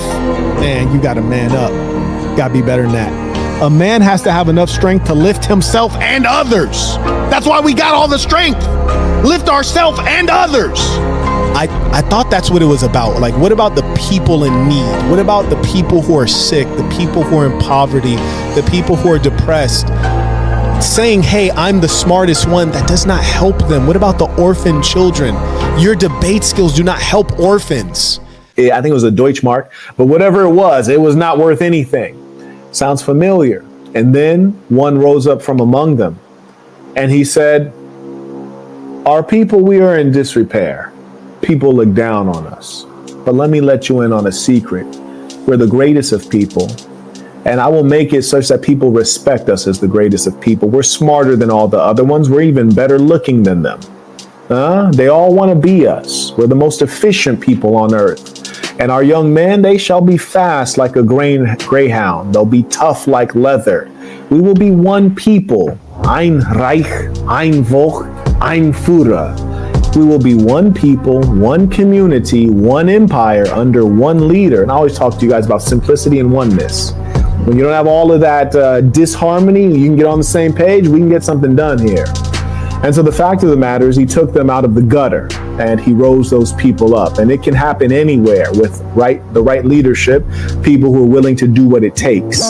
And you see the challenges that most men are not willing to do what it takes. Most of them are talking about it, but they're not willing to take the action. So yes, it can definitely happen. Nothing is too strange to happen on the planet Earth. Because to be honest with you, when I was your age, If you would have told me that I couldn't watch a video or a movie on television without seeing a same-sex couple, I'd say, what? That's strange. Like, it wouldn't even seem sensible. I'd wonder what kind of sci-fi novel you're describing. Your Christian church has a rainbow flag in it. Your masjid is not preaching the verses of Allah subhanahu wa ta'ala. You have a fat sheikh preaching the word. You have Muslim women who have faces full of makeup, wearing tight jeans and a hijab at the same time. You have the chosen people in Israel. The government is entirely atheist, secular. The religious Jews are protesting what's going on. Modern religion has failed. That is the summary. Modern religion has failed. Then you have the people who are such narcissists. They want to spread dawah. They want to proselytize and spread their religion. You spread your religion to the people who already claim to be that religion because they don't believe. If you are a Christian, don't try to make more Christians.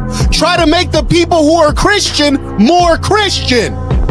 If you're a Muslim, do not do dawah and try to convert new Muslims. Try to make the Muslims who say they're Muslim more Muslim.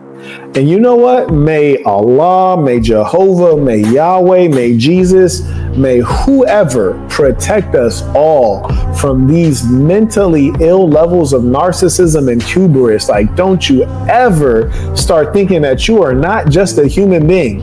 Like, that is strange, bruh. With that said, I am one who loves and appreciates all of the religions, all of the races, and my work here is to bring forth the fact that all of humankind is pretty much the same, with a thin layer of culture on top, and that most of the religions are pushing you in the right direction. And I don't proselytize, I don't represent myself as a religious person, for in reality, I'm unworthy of representing any of those great faiths. And so all I promote is the ism.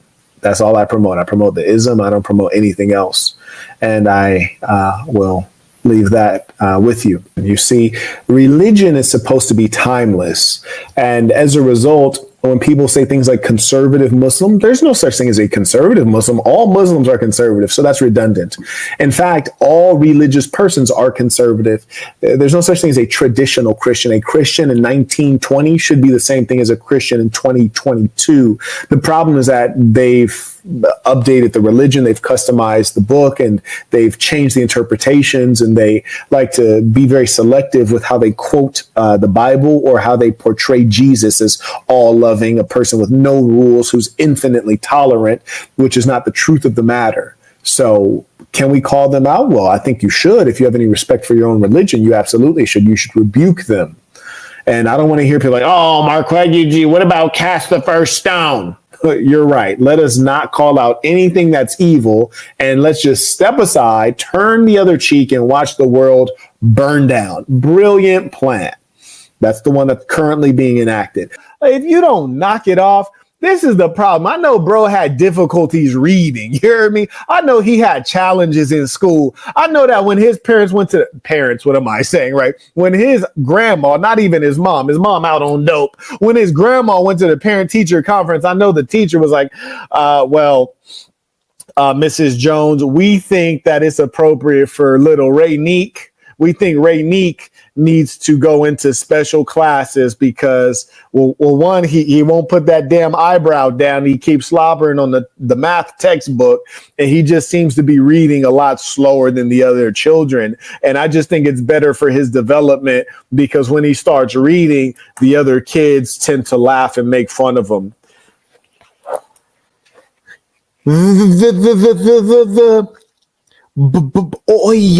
The boy, whole class be rolling, holding it in. You ever had one of them slow kids like the boy went to the story. The boy went to the story. You ever had one of them slow kids in your class? Listen, if you did, funny story. You were probably slow too. It was the slow class. You ain't even know it. It's all good though. We still love you. Carrying on. Be yourself. If you're a dirtbag and you'd like to show everyone that you're a dirtbag, be yourself. You may be learning why I stand for the principles that I do. Number one, be the hustler, not the customer. You're going to be involved with dope. Don't be the one using it. That's loser status. But more important than that, I speak against intoxicants, and we observe the kind of persons who use intoxicants, broken persons trying to self-medicate, trying to make themselves feel better, temporary solutions that don't work, false bandages. They're not really willing to do the real work. I steer you away from intoxicants because they will hurt you. And I know, I've seen it. I grew up in ghettos. I've seen this stuff play out. That's why I tell you not to engage in intoxicants. And you should wonder, why is it that people speak against Marquette Devon Burton, the guy who says exercise is prayer, 30 minutes of sweat every day, the guy who says be yourself, the guy who says don't engage in intoxicants, the guy who says be honest and honorable, the guy who says be on time, the guy who says go make a bag, the guy who says be happy for yourself and be happy for others. Why do they speak against that guy with that pure message, who not only has the message but lives the message every day? You can track it over 3 decades and he's never diverged from it. The real deal. Why do they hate that guy? Because they are demons on earth. It makes no sense to hate that guy. It would be one thing if I told you not to drink, but I was drinking. It'd be another thing if I told you to exercise, but I didn't just finish exercising rigorously. Huh? Come on now. Come on now. We're going to get into it today. I've lived and had the burden of a king's appetite. I've devoured women by the dozens, gorgeous ones. I've seen the Golden Bridge in Vietnam, the Great Wall of China. I've had suits tailored around the world, from Beijing to Dubai to Monaco to Positano, everything that rhymes.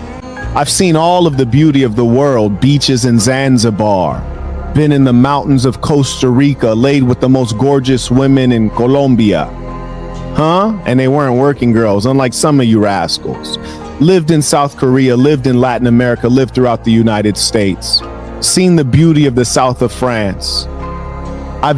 Listen to me, I've seen the most curvy women you'd ever want to see, real bodies in South Africa.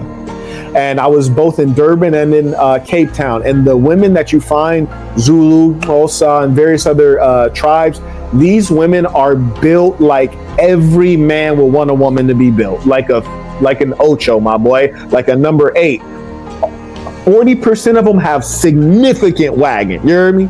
And check this out. I'm talking to one of them, and I'm going to release an interview shortly. It was a pre-recorded interview I did with a South African prostitute. Nice lady. And it's a very powerful interview. But during our conversation, she had told me, she was like, oh yeah, and you guys have Nicki Minaj, and she has it. She just like the South African one. I was like, no, she doesn't have it like the South African woman. What do you mean? Counterfeit.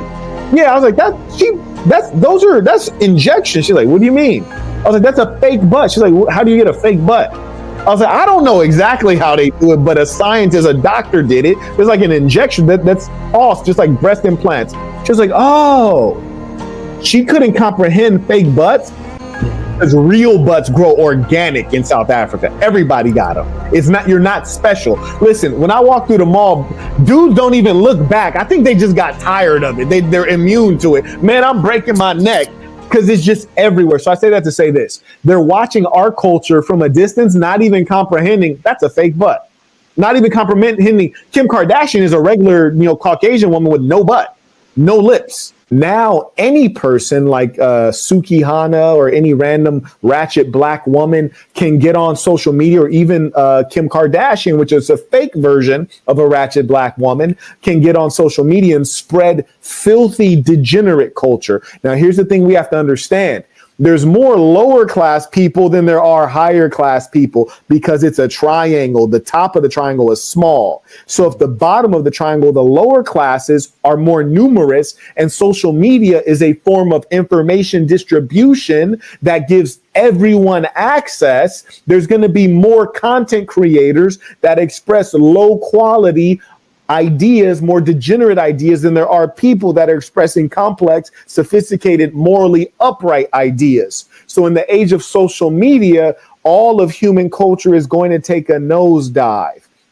Tell you one thing that's even funnier is that we watch other cultures from a distance and don't even fully understand what's going on. Now, all of my haters could live an additional 80 years and still would only achieve a fraction of what I've done in real life. I'm a very thankful, happy man filled with gratitude. I've outperformed the great majority of humankind. And when you consider what I actually come from, the true mud and dirt that I've come from, I've exceeded any reasonable expectation anyone could have ever had. If you look at someone like me and you don't look at me and take pride in me, something's wrong with you. When I look at other people succeeding, it makes me feel happier. Why? Because there's not an ounce of jealousy, because I've delivered on my own potential. It's those who have not delivered on their own potential that hear you talk and fly and they feel more on the ground, huh? It's those who look at you when you feel strong and your chest is poked out and you're walking tall, and then they start to feel small because they didn't deliver on their own potential. I'm proud of each and every one of you when I see you succeed. I love to hear you guys talk fly, huh? It's encouraging. Anyways, I say all that to say, I appreciate you, but man, I've lived the life of 10 men, 10 privileged men. That's how good my adult life has been, huh? And it was all by choice. Anyways, carrying on.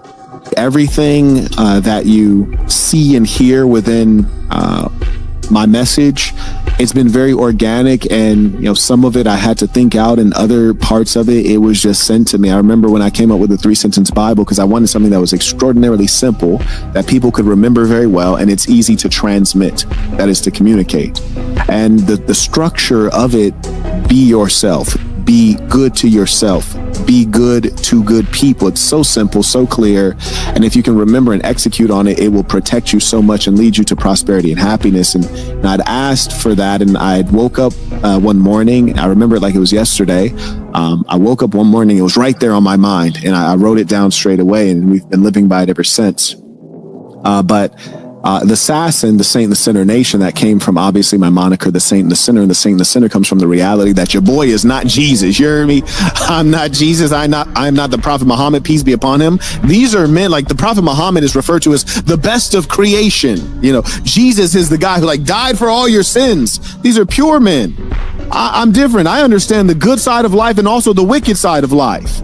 Yes, I've experienced both. And based on that experience, when you ask me for advice, I can speak to, the wholeness of the human experience. Like if a young man tells me, Marquette, I'm struggling, I'm very lustful, and, what do you recommend? I'm trying to hold off till marriage. I say, bruh, let's be realistic here. Let's acknowledge what you are as a human being. Let's figure out what your goals are. Let's make some real decisions. We know pornography is out. That's evil. We know that being a fornicator and having sex indiscriminately is out. That's evil. But do you want to be sexually repressed and end up doing weird stuff? How far away are you from marriage? How healthy is it for you to be tied up like that? Can you find a way to express your sexual desire in a healthy fashion with a woman who is on the same path as you? Let's find a solution. Whereas if you were to talk to a religious person, your imam, your sheikh, your preacher, your rabbi, they might say, just hold off till marriage. Well, sometimes that's not going to work, and it's not realistic. And so that's what I try to do, is give you a middle ground. That is a straight path.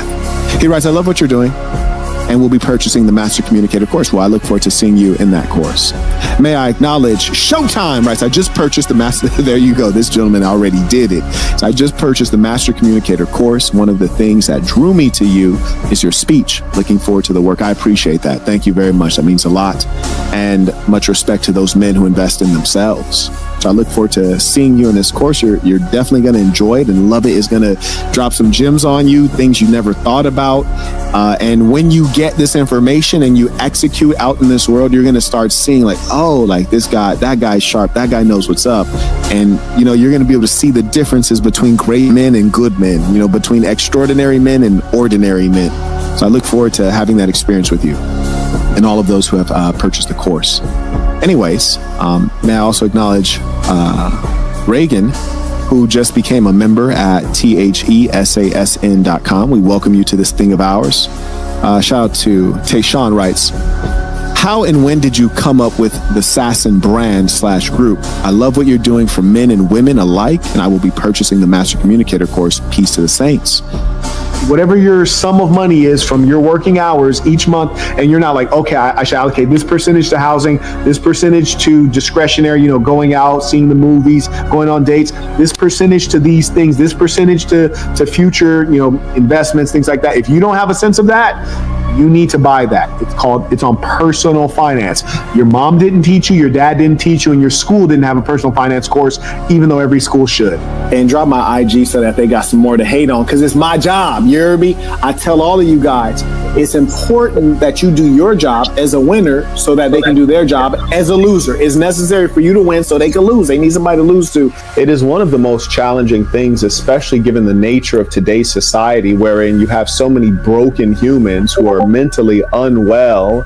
And the thing that they typically do is they'll spread their brokenness, they'll spread their foolish thinking, they'll spread their negativity to you. And the greatest challenge is that you have to keep them at bay, keep them away from you. Some of them you might be in a romantic relationship with. Some of these broken human beings might be in your family. Others might be reaching out to you.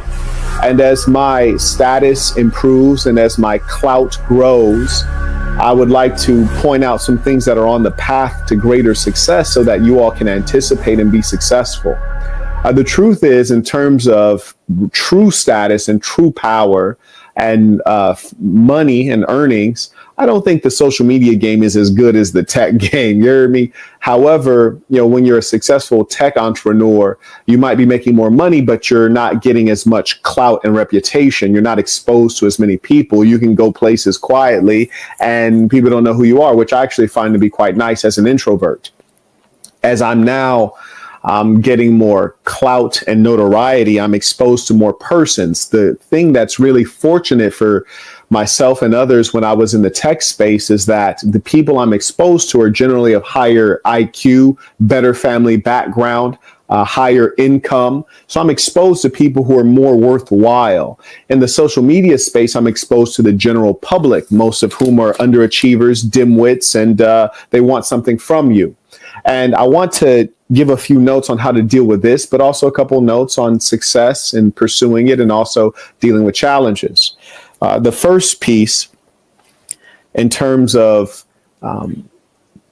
where I'm positioned now, is that you're in a position where you're attractive, and everyone's goal should be to be attractive.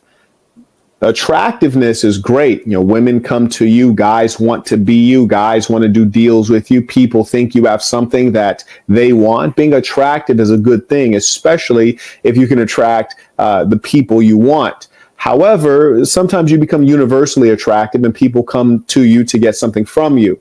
I've mentioned before that there are really two sides to consider. There is the offer and there is the request. Is someone coming to you with an offer, or are they coming to you with a request? Are they offering you something that will enhance you, make you wealthier, make you happier, bring more beautiful women around you? Are they giving you an offer, something that will benefit you, potentially them as well, but definitely benefit you? That's an offer. Then there are those who come to you with a request. They need something from you.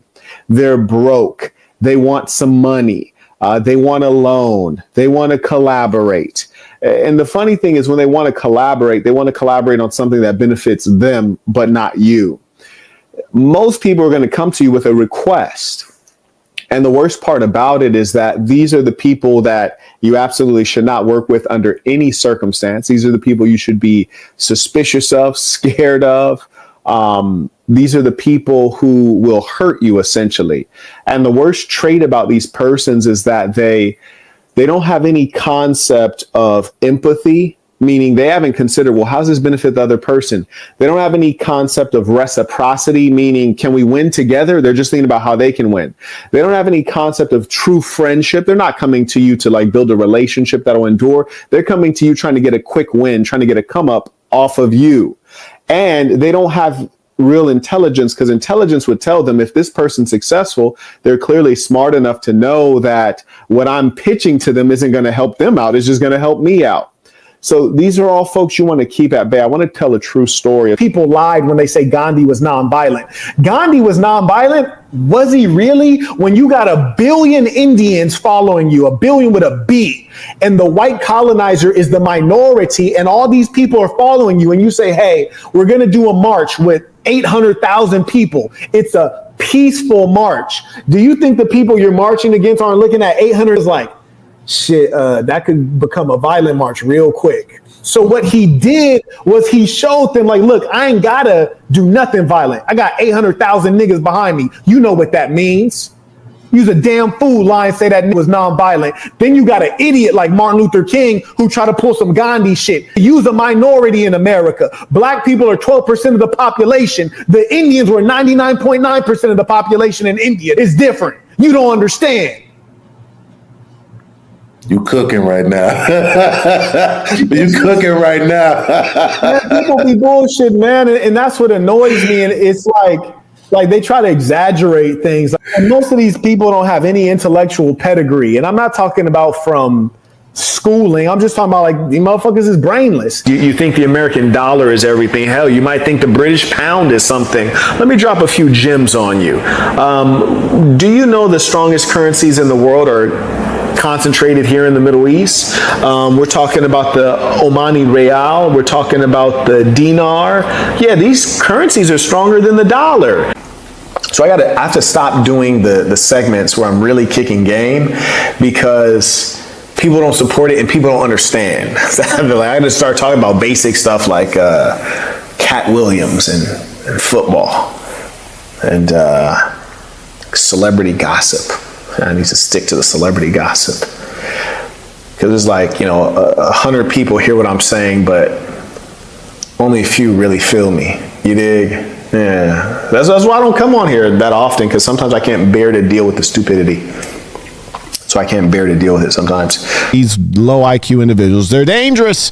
It's evil to be that stupid. And, I'm not trying to be disrespectful. It's just the fact that people who are low income and low IQ breed in great numbers. And I'm seeing the results of it as I live in the society today. And so many people are brainless. I mean, how do you think it makes sense that in America, we are stopping our kids from going to public schools in New York so that we can use those same schools to house folks who are coming into our country illegally, thereby making us less safe? I mean, this is the result of people who are not very intelligent making decisions. And the problem is when you have a populace that's unintelligent, we're experiencing not democracy, but idiocracy. You always have the big mouths, the loud people. They're the ones that have so much to say, but there's so little value here. So though they have so much to express, they don't have anything of merit to express. That's problematic. So the reason I have to take out the time every now and then to address these situations is because we have to reorder the world and we have to introduce people to reality. We claim that females are delusional, but it's the males that are often delusional as well. And, female being delusional is fine, actually. During the Book of Dark Truths, I'm going to talk about why it's actually okay for a female to be delusional. And it's not at all okay for you and I to be delusional, because we will suffer greatly if we are delusional. Trust me, a woman can think that she has high value while being broke, and then meet a boss that will elevate her, and then thereby making her delusion reality. A broke man will never be elevated by anyone else. Other men will not respect you, and women will rebuff you and rebuke you. So you can't be delusional. One thing that we teach during the men's trip that we had is that you're not special. None of us are special. We're within a special organization. And for a lot of these nerds nowadays, they didn't grow up playing sports, so they don't know what it means to be on a team. They don't know what it means to be a part of something. They didn't play sports. They've not been a part of a corporation. Yeah, they've been a peon working at 7-Eleven, but you're not really on a team. You're just a cashier. But they've not been in a corporation. They've not been on a team. So they don't understand the concept of how to play with the team and how to win with the team. They're psychotic and narcissistic because they grew up playing video games by themselves in a dark room, saying all variety of foul things to their online friends. And so they don't develop social skills or real thinking. That's the challenge.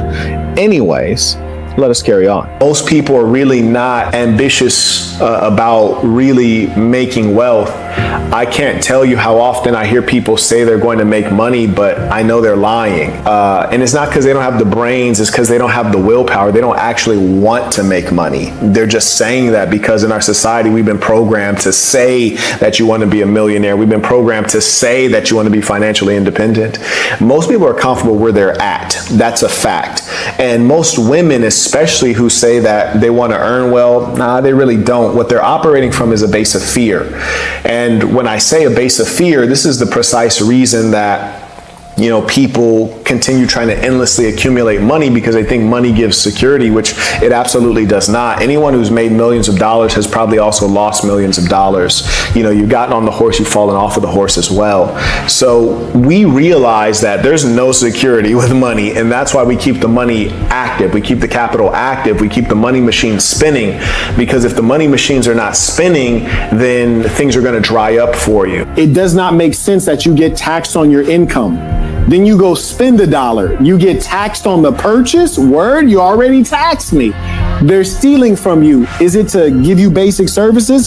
Hell nah. You can't even get health care. But they can always fund a new war. They can always pay for bombs in Ukraine. They can already support Israel. And here's another crazy thing you should wonder about. How in the hell, when that earthquake occurred in Japan, Biden's like, we're going to be there to help. With what money, Brody? With what money? Why? We're not Japanese. We're Americans. What are you talking about? When have the Japanese come in to help us? What are we doing here? And this is nonsense. This is the sick-minded, controlling people in our society trying to exercise power and influence around the world. They want to feel like God. Huh? As a man, yes, I'm talking to men right now. I'm not talking to children. I'm not talking to women, because neither of them stand for anything. As a man, if you stand for something, you better stand up. It's time. And I will repeat and repeat again. If you don't start fighting, you will start suffering. What do I mean? You think if you are a heterosexual man and you continue to allow this filth to spread, you don't think this filth is going to come out and attack you? You don't think it's going to try to marginalize you? You don't think it's going to try to overtake your kids and even overtake your woman? You don't think so? Oh, you be a fool.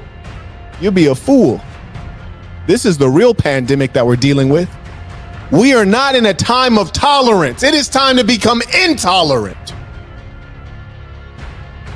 Yes, it's a time to become intolerant. Intelligently so. Truth will set us free. Hell no, the truth won't set nobody free. Action will set us free. The truth actually has no value. You need to go to the Book of Dark Truth Summit.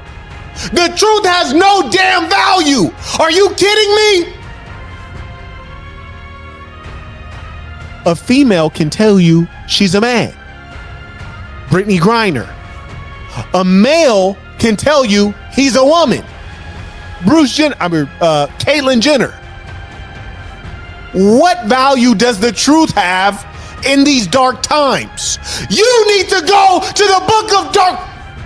You don't understand the world. You need to go to the Book of Dark Truth Summit. That's why I'm happy that I'm doing it. I feel like I'm doing a great good. You crack open your Bible, you crack open your Quran, and still you read it cover to cover and don't even understand the world any better. It's the truth, especially in terms of the Bible, because it's written in metaphor and allegory. And some versions are missing books. The man, I said the man is blessed with the seed. The brother man has the seed, which is life. The seed, which is life, God-given. And then he plants that into the woman, which the woman is the vessel that carries the life. She grows the life. But you need to understand, my brothers, that the life starts with the man. The life begins with the man. So inasmuch as that is the case, it is like the man is the one that said, let there be life. You heard of let there be light, but let there be life. For it starts with the man. So how, my brothers, could the woman be the queen? Could the woman be the god or goddess if the life does not start with her, lest she is implanted with the seed? My brothers, let you all say amen. Let the church say amen if you understand what I'm talking about. Hallelujah. Pish posh, TikTok, snuggle, snuggle, drizzle, drizzle. Get rid of them broke bitches. If I was really a super Christian, I'd just be walking around snatching cross chains off like I'm a black in the ghetto. You feel me? I wouldn't even run after I did it. I would just snatch it off, throw it on the ground, and spit on it. It's like, shorty, you're an abomination to an abomination. Yes, the cross, this idolatry, this, what do you call it? Yeah, it's an idol, right? These symbols that don't necessarily connect with God. These symbols that were created, like, we're not going to get into theology, but the point is, you're making a mockery of the religion. You're wearing a cross necklace. You've clearly fornicated well before marriage. Many times. You're unrepentant. You're talking about it in the public space, and you're wearing a symbol that is supposed to represent God and Christianity. What I do is I challenge Christians. I heard somebody say Marquette is anti-religion. I'm pro-religion.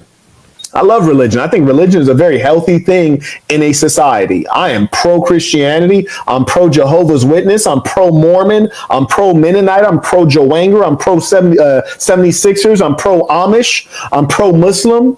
I'm pro-Jewish, Orthodox, Hasidic. You see, I know more about religion than most people. I've lived among religious peoples. I've studied among real scholars. If you check my Instagram, and somebody dropped my IG, I actually removed some of the photos, but you'll see me there with very well-known scholars. And I love religion, but I hate and despise fake religion when people take on religion as though it's a costume. Religion is not a costume. You do not put on a hijab and become a Muslim woman. You do not put on a thobe and become a Muslim man. You do not put on a yarmulke and become a Jewish man. It is not a costume. You do not put on a cross and become protected and covered in the blood of Christ. It is not a costume. And honestly, real Christians, which there aren't any really, they should be ripping these things off these people's necks violently. Carrying on. Your time on earth is valuable enough not to waste it, and your happiness is precious enough to prioritize it. People like to say the heart, but the emotions, everything's in the brain, right? Like, you select, you're rational, you make decisions. I'm the only one that actually stands up against this stuff. Yeah, I'm the only one that doesn't condone it at any level. I don't care who you're thinking of right now. I don't care who you're thinking of. You might be thinking of someone like, oh yeah, so-and-so's an alpha male and he's masculine. Does he invite homosexuals onto his platform? Does he treat them with respect? Does he try to make money with them? Then no, he's not like me. And he's condoning evil. And in fact, promoting evil. So I'm the only one. We just have to be real with the reality of human beings that we're dealing with. I'm not talking to you about how the world should be. I'm talking about how the world is. I am the conscience of the internet. You would think that the major monotheistic religions would do something to curb the decline of society. Maybe Christianity would stop it, but instead Christians fly the rainbow flag within their churches and have female pastors and speak of inclusivity at any cost. You would think the Muslims, Ramadan Kareem, to all the Muslims. You would think the Muslims would stop it, but they're busy fighting one another and blowing each other up, while the Islamic leadership, the so-called princes and sheikhs in Saudi and United Arab Emirates, they sit in the lap of luxury in Dubai, and they allow their Muslim brothers in the Ummah to suffer in Gaza. You would think maybe the Jewish people would do something, the chosen people, yet they sit back and count the dollars from their efforts as international financiers and banksters, those who control the media and actually spread the poison as opposed to stopping it. People speak of God, but who really believes? People speak of morality, but who actually lives it out? We saw recently, and we see this every day, people falling to money. There are many among you who walk among you quietly, wearing masks, concealing their true nature and intentions. Are you fooled by them? This is what demons and snakes often do. They lie. They disguise. All of the wickedness that you suffer usually is based on lies and deception. If you have a female and she betrays you and sleeps with another man, that's dishonesty, lying. You have a gold digger who wants to separate you from your money. That's dishonesty, lying, pretending to care about you when she really only cares for your money. Lying and dishonesty is the chief tool of the wicked. My sadness is when everyday folks are not smart enough to be able to see the deception. We talking about the stuff the others can't talk about. They don't have the brains and experience for it. You're lost. You're lost. You are speaking a lie. Knowingly. Or maybe it's unknowingly. Maybe you've been tricked. Because what are they trying to do? They're trying to trick you. You see, the goal is to redefine. Change the definition of words. It is as ludicrous as me saying, okay, this black velvet shirt, let us also call this black velvet shirt, we're also going to call it blue denim. Marquette, that's not blue denim.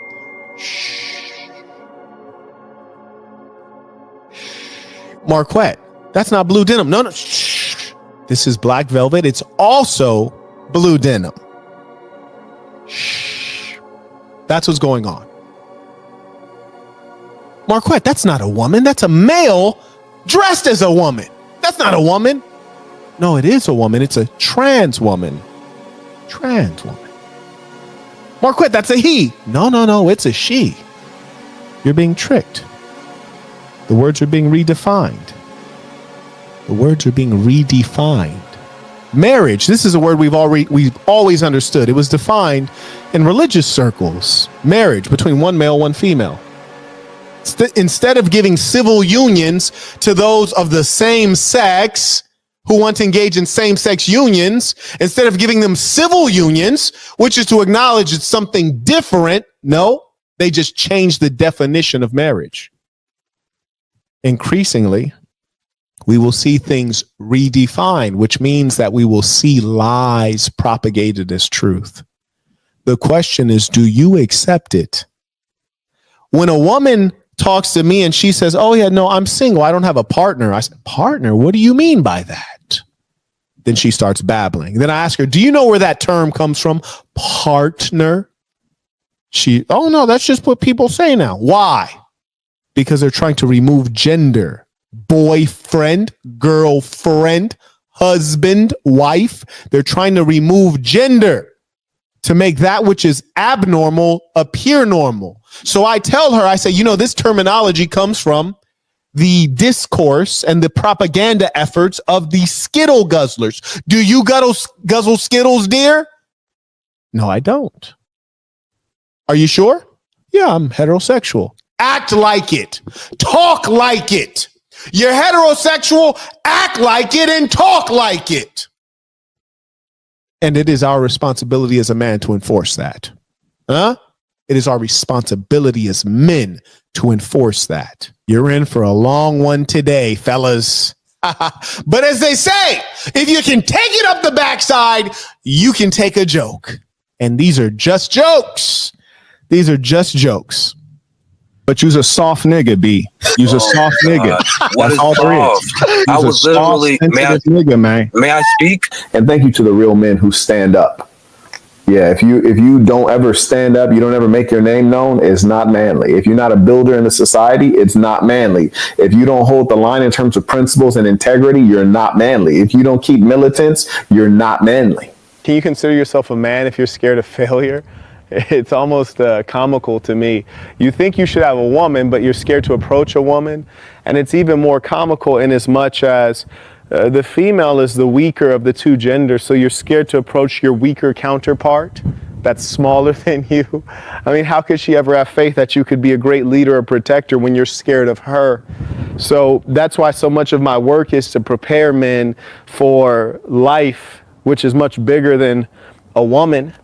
And that's an important thing for you guys to think through, is like, what are the ramifications of the things I do thoughtlessly? As a man, you cannot be thoughtless. That's where he goes, to the hospital.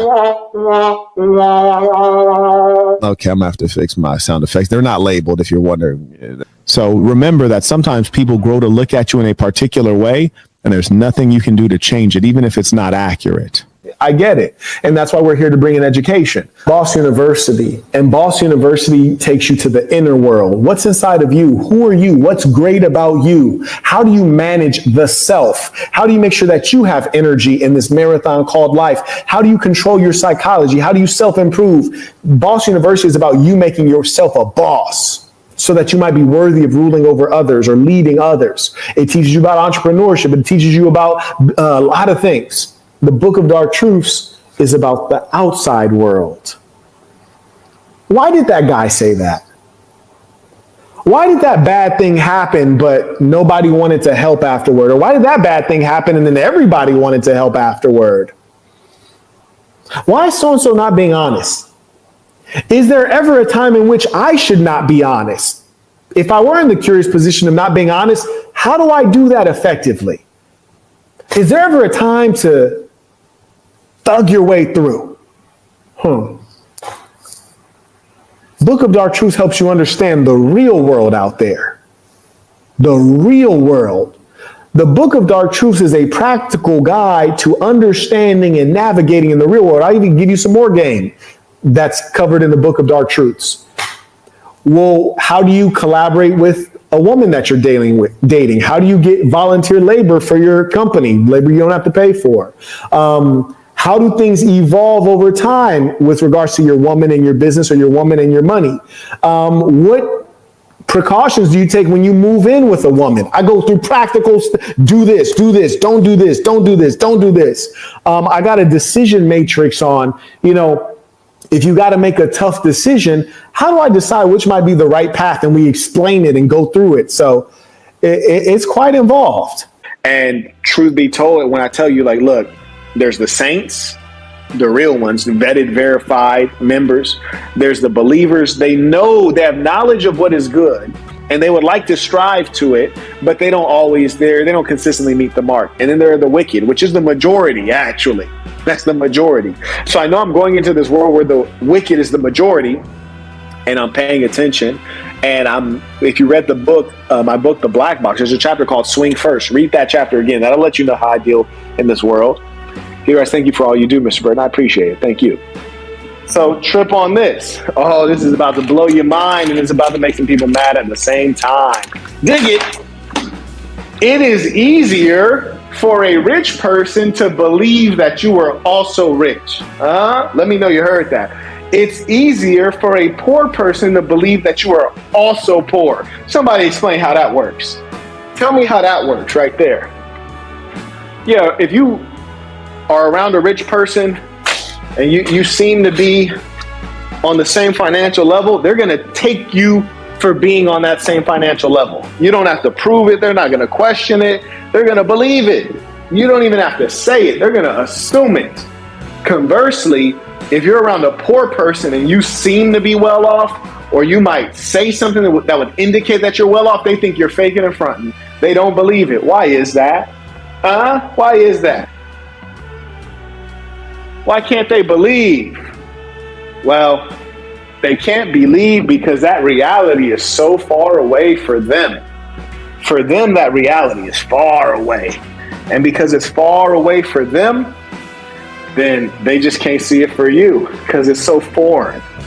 Just like with me, when I meet a bunch of chicks, and it's crazy too, and it's ironic how life works. I don't want to mention the law of attraction because a lot of people misinterpret and misunderstand this stuff, right? They mention energy, but they don't understand energy, and they ain't even got no energy. You hear me? How about that? But I tell you, actually make it. God damn it, we ain't got time to be fake. What are you, a breast implant? You want to look real on the outside, fake on the inside? Hell nah, we need to be that genuine article, you dig? That all jelly booty with the stretch marks on it, you dig? Yes, indeed. Might be imperfect, but it's still lovely. It's only the wisest among you will heed this anyway. So I guess it's not like I'm letting out a big secret, but I want to advise you all to get your hands on some land. I've been to so many countries trying to do land deals, and it's nearly impossible for a variety of reasons. I'm extremely suspicious. Number one, let me describe to you, and you've observed this over time. You may have even heard this mentioned in your courses in university and perhaps high school if you went to a proper high school, and most of you didn't if you're in the United States. But the trend has been toward human beings organizing into societies, emptying out suburbs where you can have a proper single-family detached home, going into the cities where it's overcrowded, you're stacked on top of each other, the buildings crowd the sky and block out the sun and the reminder of that which is divine and natural. And what's worse is they try to convince you that that's the best way to live.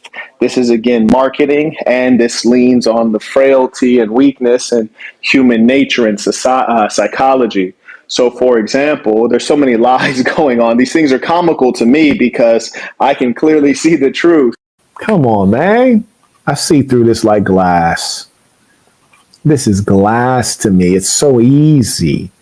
Anyways, ladies and saints, one thing I just want you all to be aware of is that the monetary system and the political system is largely designed to keep peace so that markets can operate and, people can enjoy a basic standard of living, and the wealthy and the leadership class can enjoy a very high standard of living, which requires peace in the empire, not outside of the empire. Outside of the empire, there's war, right? Because you have to bring back the booty from war, the loot from war, the fruit of war. But within the empire, you have to have peace and prosperity so that the wealthy can enjoy their wealth and their perks. And then what you do is you make entire countries and entire peoples into vassal states and slave labor, essentially, using the wage system in the most effective of ways. The wage system is far more effective than slavery, because here's the funny thing about slavery. When you make someone a slave, they're against it. Psychologically, they know that they're down bad. They don't want to be a slave. But when you make someone a wage slave, they are bought into the system and they believe that they can earn more money. They believe they can get another degree and get a better situation. Now, for some of them, it is true. And honestly, if you live in much of the world, you can get into a better situation. But depending on how far down you start, you have to be so disciplined that it's unlikely that you're going to win, right? Like the level of discipline, focus and cleverness that's required is just improbable that you're going to win. So, we're in a funny situation. If you, for example, live in America and you're in the lower class in America, man, you can kiss your quality of life goodbye. I'll tell you why. Like I was just in Philippines. There's a young lady I was talking to, not very bright, but very narcissistic. And she was telling me, good looking girl, and she was telling me that she's like, you know what, Mark, I just wish I could go to America. That's my goal. I'm going to get into America because it's easier to earn money there and be successful.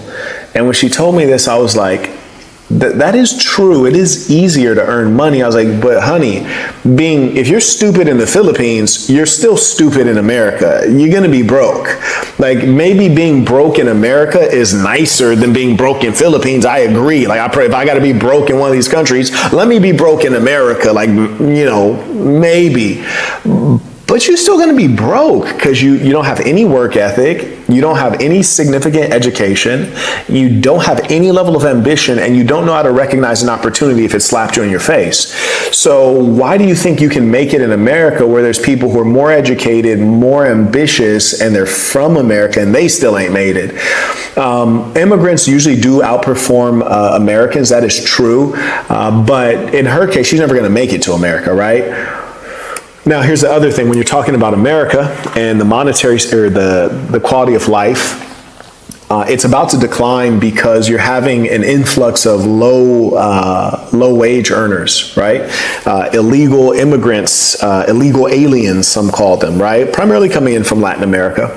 And once they come in, they're driving down real wages. And not only are they driving down the wages because they're competing for unskilled jobs, they're also putting a weight on the various welfare systems, whether it's the healthcare system or EBT or what have you, or housing pressure, which is going to cause housing prices to go up higher because there's more demand for housing. We already see this happening in New York, right? We saw a situation where I forget what they call it, the euphemistic term, but like not asylum city, but you guys know what I'm talking about. So New York basically has overpopulated their refuge, their shelters for the illegals, and now they're in a situation where they're closing down public schools. Yes, they closed down a public high school, told the kids to learn remotely, which basically means don't learn at all, right? I mean, who's learning remotely? No one. I know this as an expert in online learning. Yes, this is something I'm an expert in. Side note, I'm also an expert in university matriculation and retention rates. Yeah, I'm an expert in that, literally. Yeah, online education has a much higher fail rate than in-person education. Go figure. That's at the university level. At the high school level, of course, it's even harder for youngsters to learn remotely. They have, whatever. Point is this.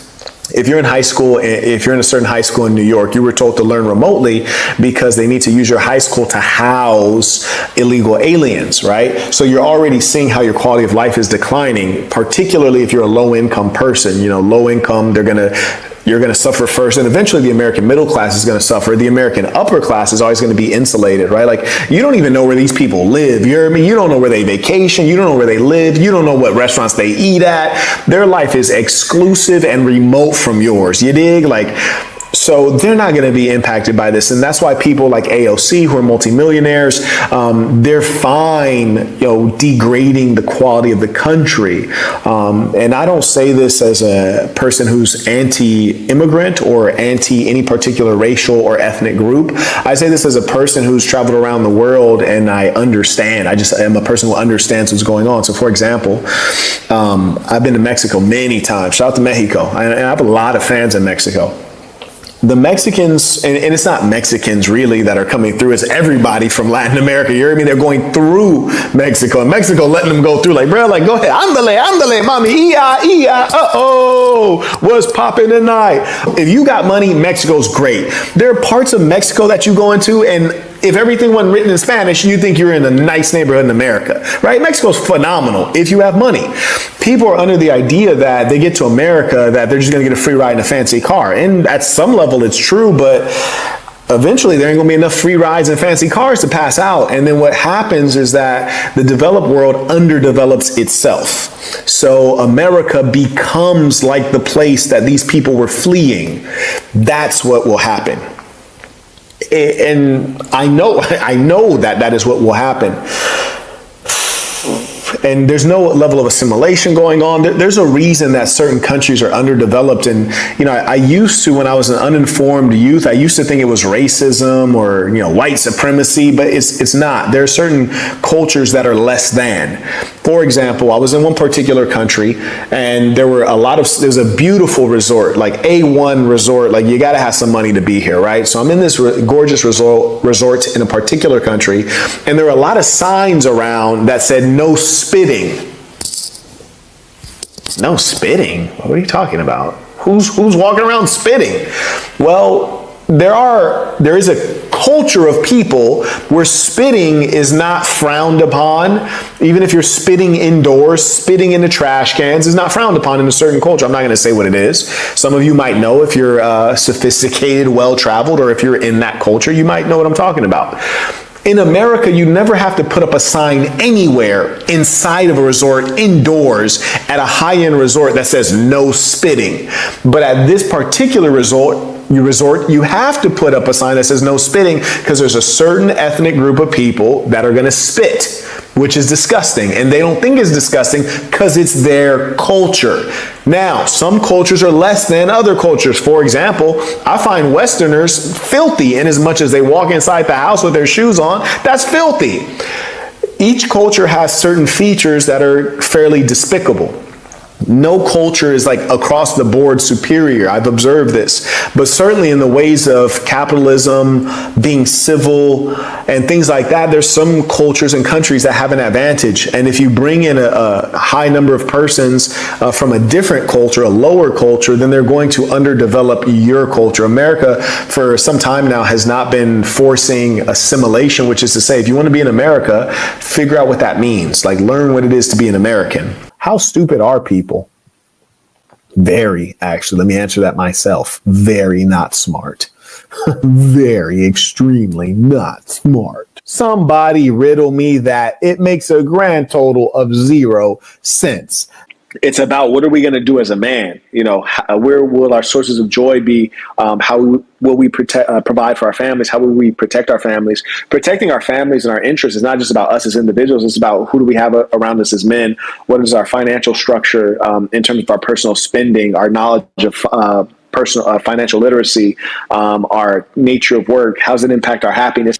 And so that's all it is. And we know that drinking is a terrible thing. In fact, in the United States of America, they once had prohibition. We had some morals. We wanted to outlaw drinking entirely because it is a detriment to society and, of course, to the individual.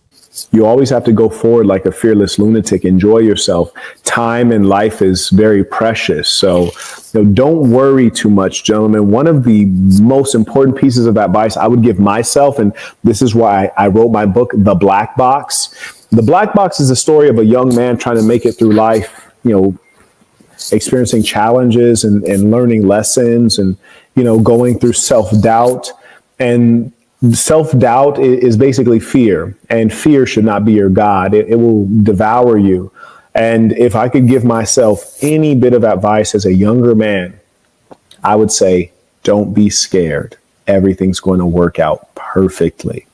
Don't be scared. Everything's going to work out perfectly. And you know what? That's true. And so I encourage every last one of you to go forward like a fearless lunatic, no matter what it is and what you want. Do it faster, do it sooner, do it harder. And know that you don't have forever to be sexy. You don't have forever to be strong and young. And so while you do have all of those things at your disposal, you should utilize it. When I see people who are, 35 or younger, or even 40 or younger, and they're overweight, it saddens me, because there will come a point to where you're not a factor in terms of being sexually appealing or strong. You see, if I'm walking down the street and a man bumps into me and he turns around, it crosses his mind that I can hurt him. There will come a time when I will be too old and feeble to where if a man bumped into me, I would just have to rely on his mercy. So while I have the opportunity to be strong, I'm going to be strong. And while I have the opportunity to be beautiful and sexy, I'm going to be beautiful and sexy. And I encourage all of you to do the same, which is to say, manage your hygiene, manage your fitness. Take these things seriously, because there will come a time to where, as a male, your testosterone levels will decline, and you could lift weights, but the muscle will not develop. So do not waste your prime while you have your prime. Do not waste time being fearful. Do not be scared. Do not allow fear to be your God. Okay? And the thing that saddens me truly, for all of the persons who go under the surgeon's knife to try to perfect that which God has already created, my sadness is that they're going to consistently go under that knife, and it'll be endless, always trying to perfect, fix, tighten. And you have to respect that human beings age. We will not be tomorrow the way we were today. And let us use our youth and our strength and our vitality while we have it, but let us also respect wisdom and respect age and respect the years as they go, instead of trying to be immortal. And that's the key. It's not all these externalities and these material things. These are things that you use to fill up your inside, because your inside is empty. When you really build up your inside with knowledge, with love, with peace, with spirituality, you don't need any of the bullshit. And the best thing is, if the bullshit, the money, the cars, the women, if all that disappears, you still the big homie. I'm a boss even if I don't run a company. You dig? I got a CEO mindset. Even if I lost all my companies today, I'm still thinking like a boss. I'm still living like a boss. And that's what I'm telling you guys, is to stay focused on that shit. This is a mental game. And that's why a homeless man, if he had the game, which is priceless. If a homeless man all of a sudden could take my brain and put it in his head, he wouldn't be homeless for more than a night.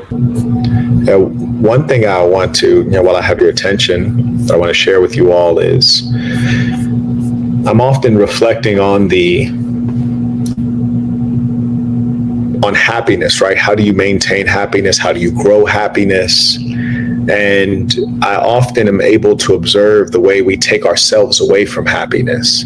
And there's certain common emotions that we get, but we don't think enough on it. Like, for example, anxiety. You feel anxious or maybe worried or tense. Where did the feeling come from? This morning, I was thinking on anxiety, and I was trying to remember the first time I ever felt anxious or like worrisome or like I was like anticipating something too much. The good news about losing money versus losing other things like losing a loved one, losing your health, losing a limb, money is infinite. That's the good news. The challenge, though, is we don't have control of our mind. And so our mind runs away with us like, I'll never be rich again. I'll never be that successful again. And you will, actually, if you stay intense, you buckle down and you get focused. And the most important thing you have to remember, and this is something about being a hustler, and that's why I love having grown up around real hustlers, the kind of guys who say things like, if they still printing money, I could still make some money. You hear me? The kind of guys that say, look, if you don't run out of game, you don't run out of money. And so they keep these phrases working in your head and working on your psychology so that money is infinite. And here's another thing. I got a track, and when you listen to my music, check out The Saint and the Sinner on Spotify, Apple Music, everywhere that you stream music. You hear real stories. You feel me? Like, there's no exaggeration in there. I had a track where I said, I lost 900,000, money come and go. The opposite of my bottom hoe. She never tell me no. If she did, she would have to go. I'm snowman cold and listen, point is this. I lost 900,000, money come and go, which is a fact. You make money, you lose money. That's what it is. And why does that not bother me to lose $900,000, just shy of losing $1 million? Why does that not bother me? Because there are some people who make $1 million a day. A day. So losing 900,000 ain't nothing. And I've met these people, mind you.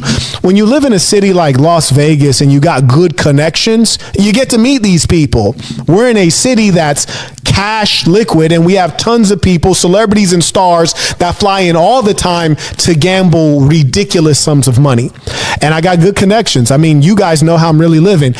There's one resort that I stay at. Last time I was there, I was staying next to Neo, and he was on his honeymoon. I actually had a better suite than him in a real way. So the point is this.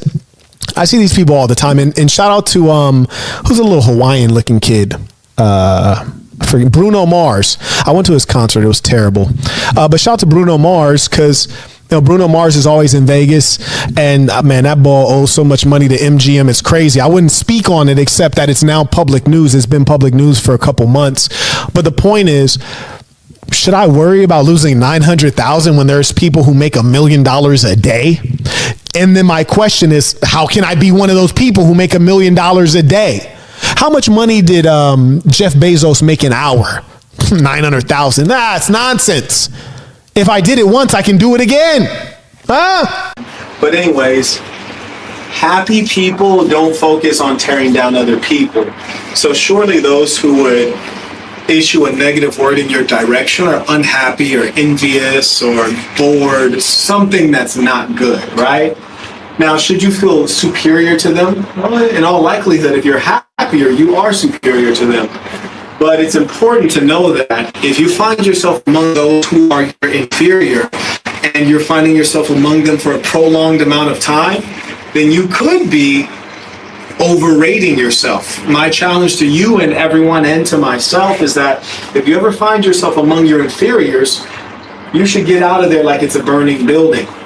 Because trust me, they will only start to attack you because their inferiority will drive them toward jealousy. So it is for your own safety that you get away from them, and it is to set things right that you get away from them and you get among birds of your feather. And the truth is, much of what we will have in life will come from the works that we've done in our early 20s. So I'd encourage you to really be strategic in asking, well, what's my next step after this, after I graduate? And to have a good next step going into a strong job or going into a meaningful entrepreneurial venture, you should be doing internships at high-ranking companies right now. I think a lot of people don't do college the right way. They focus on high grades. What you really need to focus on are a high number of contacts with hiring managers. Those are the important people to be linking up with right now. That's why I like being here. Like, never listen to a sucker's mentality. I remember so many times in life people say, oh, isn't that competitive or isn't that difficult? And I think, yeah, it's difficult and competitive, but I'm a competitor. Let's get it. Just, you can't let average people poison your mind. Sure, you'll have to deal with average people in life. They'll work for you. You got to keep driving them. That's why I don't like communists, because they don't make any sense. A communist would say, if a worker helps a business make $100,000, why doesn't the worker get more of the profit? Why are you only paying the worker $30,000 if they were able to create $100,000 in value? Well, they didn't create $100,000 in value. We had to give them structures. We had to give them systems. We had to put them within a company. We had to connect them with other people. We had to make them show up to work on time. We had to give them guidance. We had to give them training. All those things to extract the $100,000 of value out of that individual worker, because they couldn't extract it out of themselves, because they don't have the discipline and the self-belief to get it out of themselves. So we had to create this whole superstructure to pull it out. That's what you're here to do, Saints. You're the leadership class. You pull out the greatest value and you get the greatest reward. I'm missing sunlight and the ocean to talk to you, and I owe you something? Come on, bro. Like, where do you guys get this stuff? It's amazing. It's amazing. Amazing. Carrying on. Let's get back to this work. And the reason I have these conversations, I take out time to have these conversations, not because it annoys me that much, but rather because I know your father did not take out the time. I'm taking out the time because your father didn't take out the time. And I don't want you to sound like a fool when it counts. Right now, it doesn't count as much, but it will count when you're at your job and you're trying to move up the corporate ladder. It will count. Just because people repeat things doesn't mean it's true. If it's a saying, that doesn't mean it's true. In fact, it's more likely that I believe you're a low IQ individual. Just like if an individual says something like, don't knock it till you try it. That's a saying. It's been said many times. Does that mean it's true? No. This is a flaw in the human mind. Things get repeated and you accept it as true. This is how you become a Christian. This is how you become a Muslim. You hear these stories repeated, you grow up on them, and then hear, oh, it's the truth, right? Like you're making up a story right now. I don't believe you. This is nonsense. Anyways. This comparison basis, that is the thing that steals happiness. It's very well documented historically among wise men that comparing yourself to your neighbor is the surest way to lose out on happiness. I encourage you to be yourself, keep your nose clean, stay out of trouble, try to amass a fortune, and have a family that gives an example of how to live and push the society in the right direction. Family, yes, family is a critical piece. I'm going to take you through all the notes therein, and I actually made a list. So I got a whole page of notes for you. Number one, if you haven't seen the Godfather movie, I would never tell you to turn off my stream, but turn off my stream, watch the movie, and then come back. I don't want to ruin the movie for you because it is indeed a classic, and it's very rare that you get a piece of cinematic art that represents a time period so well, represents an organization, represents a culture, and has so many lessons embedded in it. So I don't want to ruin that for you. But for those of you who have seen The Godfather, let us carry on. Number one, you'll find that the entirety of the movie is really marked by culture. Culture is that thing that regulates your thinking, your behavior, and it allows each person within a culture to be predictable at some level. For example, with the Italians, you know how they're going to greet you. You know how they're going to dress. You even know how their hair is going to be styled. You know who they view as a part of their family or a part of this thing of ours. You know what groups or what ethnicities they look down on.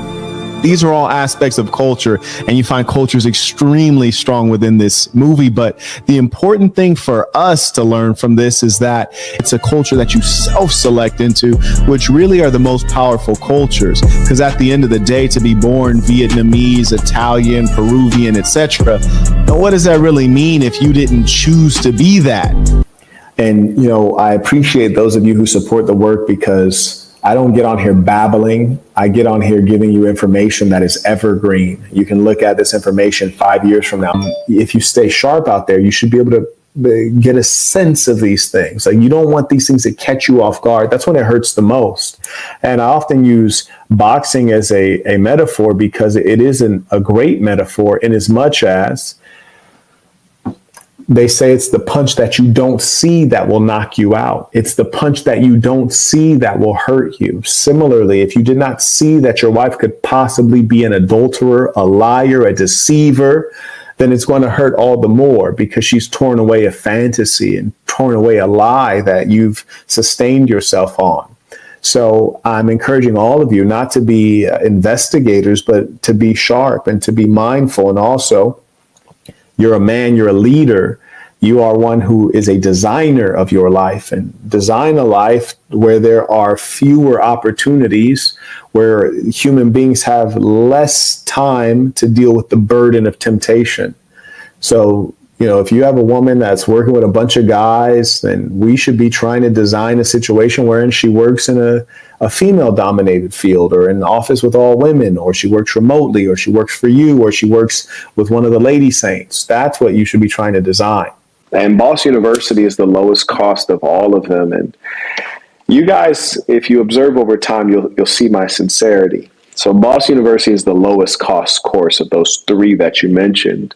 And I don't know who you are or where you are at in life. I don't know what season of life you're in, but presuming that you're, you know, an everyday man, I recommend that you first would start with Boss University, which is the lowest cost course. So if I was trying to make money, I would say start with Book of Dark Truths, because I think that's the most expensive one. Honestly, I forget exactly what the prices are because I don't care that much. But I think Book of Dark Truths is the most expensive one. I don't recall, but I know for sure that Boss University is the lowest cost by far. I think it's like 500 something bucks. So it's the lowest cost by far. It's quite an involved course, in as much as there's a lot of content there. It's across various subject areas that are critical to a man becoming a boss. First a boss of himself, and then he'd be worthy to be a boss of others. That's a foundational course with foundational mindset. I frankly wouldn't even feel comfortable with someone going into the Book of Dark Truths without having that foundation. So I recommend that as a place to start. Now, if you're just like, hey, I want to speak better, I want to communicate better, that's my focus, go get Master Communicator course. That's not necessarily like a graduation thing. Master Communicator course, go get it.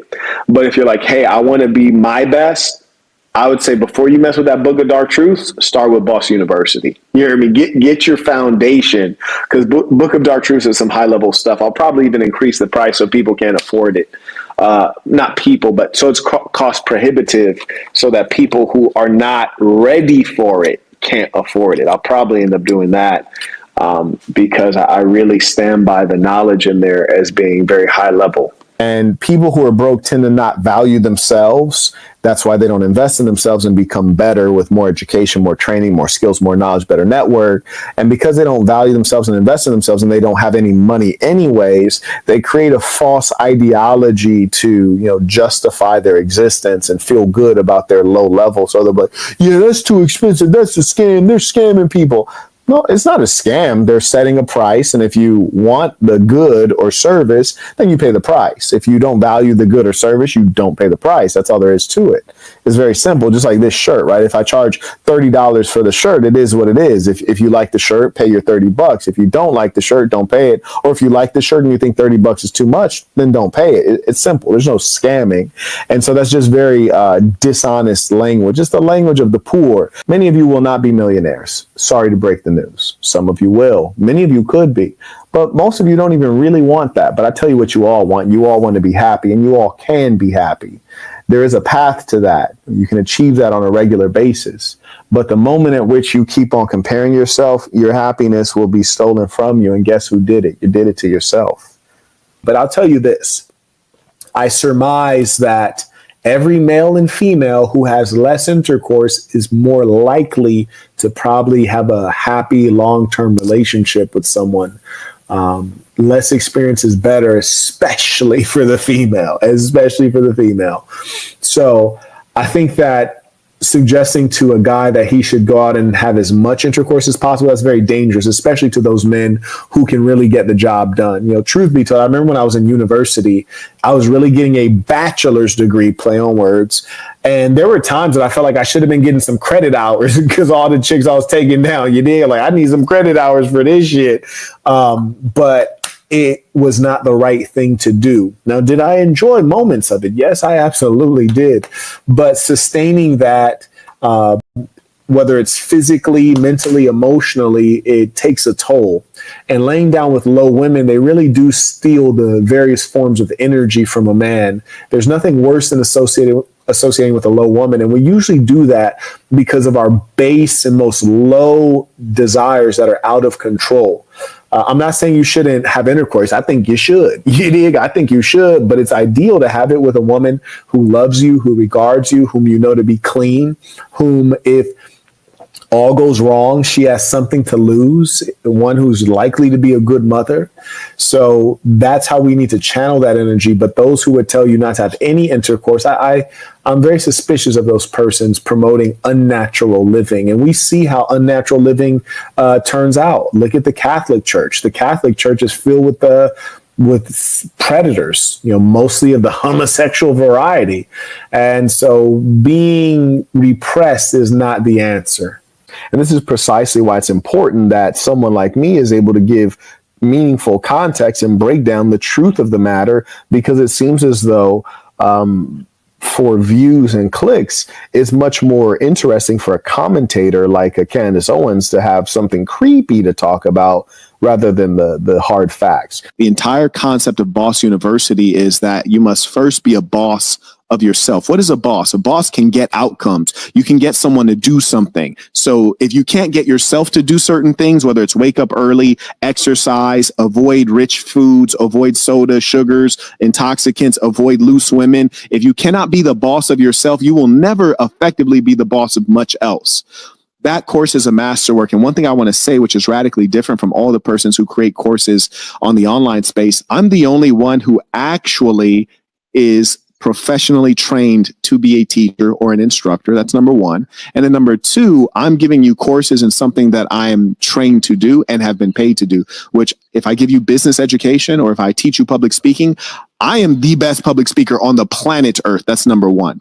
And moreover, in terms of business education, I've gotten checks from Northwestern University in Chicago, from other universities. I'm not going to name all of them, but Northwestern, if you know that one, that's very prestigious. I've spoken at their business school, a bunch of schools throughout the country and the world. Koonguk University, that's in South Korea, universities in China as well. So I am an invited lecturer around the world in tech and business, and I get paid to do that. So I do this at a professional level, whereas other people, they're just creating courses, but they're not quite qualified. I say that to say when I create something for you, it's high quality.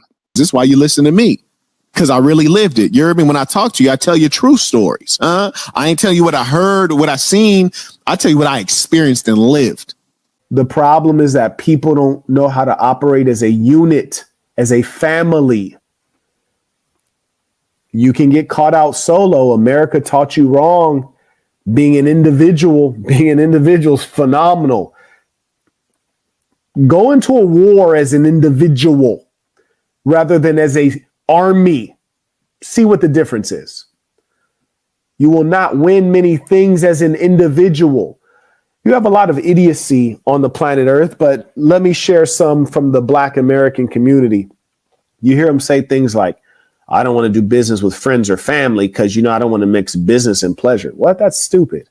Unless your friends and family are low IQ or degenerate people, then that would make sense. But if your family and friends are degenerates, then you probably are also likely a degenerate. You should want to do business with friends because you choose your friends. So have you not chosen honest friends? You can feel that texture of the human being that, they're going to ride with you all the way through.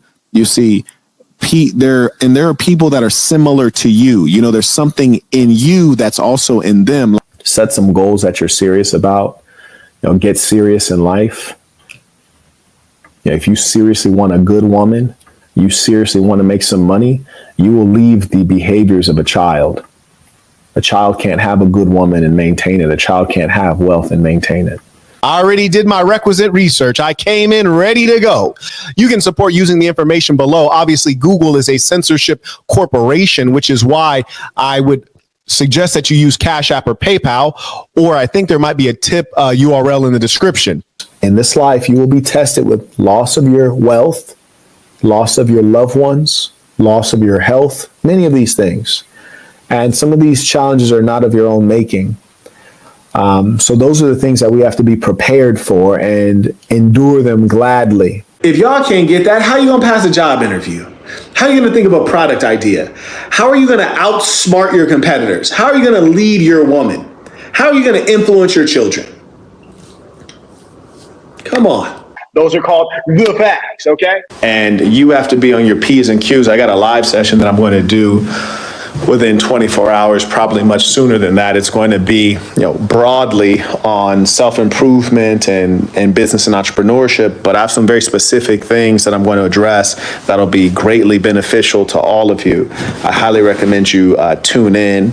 I got my notes together for it. And when I do my proper lectures, they're always well-researched, they're well thought out. And more importantly, I'm speaking not only from what the science might say, but also speaking from experience, an experience that very few have. And that's why uniquely, you see a lot of these guys in the YouTube game, all they've done is YouTube. They don't have much life experience. Not only have I seen the world spin many, many times, but in addition to that, I've been living well for quite a long time, well before YouTube. I've had experiences well before YouTube, been in many industries, and so I can really tell you what's real, not from guesses. Life is too serious for you to rely on someone else's guesses. You feel me? You want to deal with what is factual and reliable. And if I don't know something, I just tell you, I don't know. You see, I never purport to be God, the beacon of all knowing. I am the beacon of all knowing. No, I am merely a man. I'm merely a man. I just happen to be a wise man, of which there are very few. Really think about the moves you make. Think about how you do certain things. Just be thoughtful as men. Be thoughtful as men. Think about the impact of what you do, the impact of what you say. Think about, don't just think one, think 1, 2, 3, 4, 5. And let me give you guys some advice on being successful and being a good leader. Good leaders, you're not just thinking for yourself. You're thinking for others as well. You see, intelligent people, we have to think for ourselves and think for others. And knowing that I'd be susceptible to others' poor thinking, you guys might have to think for yourself and think for your wife. You might have to think for yourself and think for your children. You have to plan for yourself and plan for your family. So men, be thoughtful, pay attention. Men are the ones who hold the line in terms of values, morals, and culture. Be aware. Pay attention, folks. Be sharp out here. Think about consequences and impact. Anyways, carrying on. If you don't want to be a dusty black male, I'll give you some advice. Do things with purpose. Number one, value your own time. Try to draw $1 out of your time. Don't emulate the female, because there are things that a woman can do that a man cannot do. For example, a woman can, put a camera on and just brush her hair, and guys will watch it. In fact, there are guys who will pay money to see that. No one's going to pay money to see you brush your hair. At the end of the day, if one is qualified to be the king, then he can deal with all things involved in being a king. A king's appetite, a king's burdens, and a king's privileges. So I appreciate that. And that's why I always remind you, gentlemen, you guys are leaders, and everything that is involved with you being a man, that is an appropriate weight for you. It's not too much weight. It's an appropriate weight, and you should enjoy lifting it. A man speaks with purpose. What are the consequences? What outcome am I seeking? Like, you need to be thankful to be here. Stop doing crazy stuff. Respect your life, Brody. Come on, man. Remember that sometimes people grow to look at you in a particular way, and there's nothing you can do to change it, even if it's not accurate. Use your brain, young people. But really, I'd love to see all of you guys do what is best suited for you. Not everyone wants to be rich. Not everyone wants to be an entrepreneur. But all of you guys have a dream that is your own. And I'd love to see you achieve it sooner than later. You know how to earn, you know how to build product-based businesses. You're always going to be good to go. Because whether it's dollars, pounds, dirhams, or, whatever, you got a good product. People are going to buy it, and they're going to buy it in large quantities, and they're going to buy it frequently, and they're going to buy it over time. They're going to buy it in pounds. They're going to buy it in euros. They're going to buy it in dinars if you got the goods. So if you got the goods, you're always good to go. It doesn't matter what the macroeconomic trend is. People are always going to need to wipe their butt. So they're always going to buy toilet paper. They're always going to need clothes on their back. There's always going to be poor people. There's always going to be wealthy people. So there'll be a market for wealthy people buying luxury clothes and high-end stuff. And there'll be a market for people trying to save $1. There's never been an economic situation wherein people stopped buying. People must consume unless we're all farmers, right? If we're all farmers, then great. People farm, make their own food, and, make their own clothes at home. We're not in that era.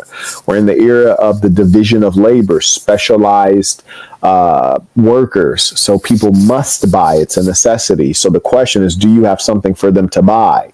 The problem is some of you guys don't. You don't create a product-based business, and you do not have shares in a product-based business. So that's when you suffer more. There you go. So anything that you do with excellence and creativity, you can make successful. And you can also find ways to do it remotely or part-time or at a high level. There's some people who are barbers, but they're only barbers for celebrities. If you're not a celebrity, they won't cut your hair, right? And they charge a premium. So those are the things that you have to consider as you're building. The gentleman said he created a $2 bill honoring Donald Trump's potential second term. That's actually quite smart and timely. Always good to do it before you get the jump. And he writes it's on imagineonward.store. So that's his URL. Check him out. You spend your dollar with those who do not love you, never to see those dollars return to your community. And for your ignorance, you blame your economic ills on systemic racism rather than your own enduring ignorance. But let us not wallow in the valley of despair, for I have a plan. I have a plan, I say, for ensuring that one day our people will rise up and be truly proud, for we know who we are, and like the Armenians, we know our history, and that enslavement was a mere blink in the long history of the black man and woman. I have a plan that one day on the red hills of Georgia, the sons and daughters of black nuclear families will sit together with white and Asian children in true equality, not because we say they are equal, but because our children prepare, perform, and achieve at equal levels. I have a plan, I say. I plan for ownership. For a time, our ancestors were owned by enslavers, and today some of you still are. Do you own yourself while you sit in a government jail cell? Do you own yourself? The simple remedy is ownership.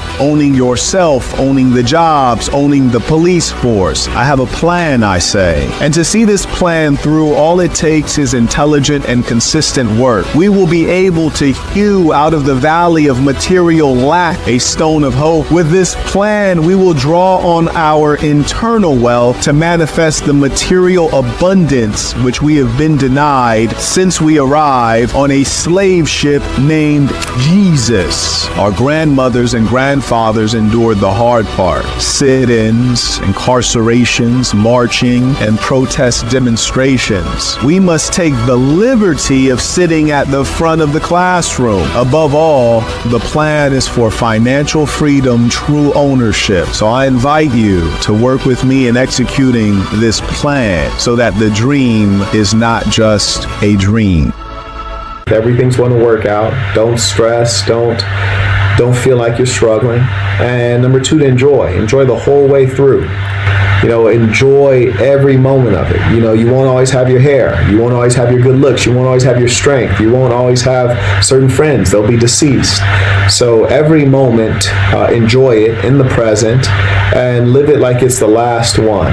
And I just want to encourage you guys to seek greater meaning. There's so many of these clowns on the internet that are talking about, I want to be a millionaire. I'll teach you how to be a millionaire. Or I'm going to be a billionaire.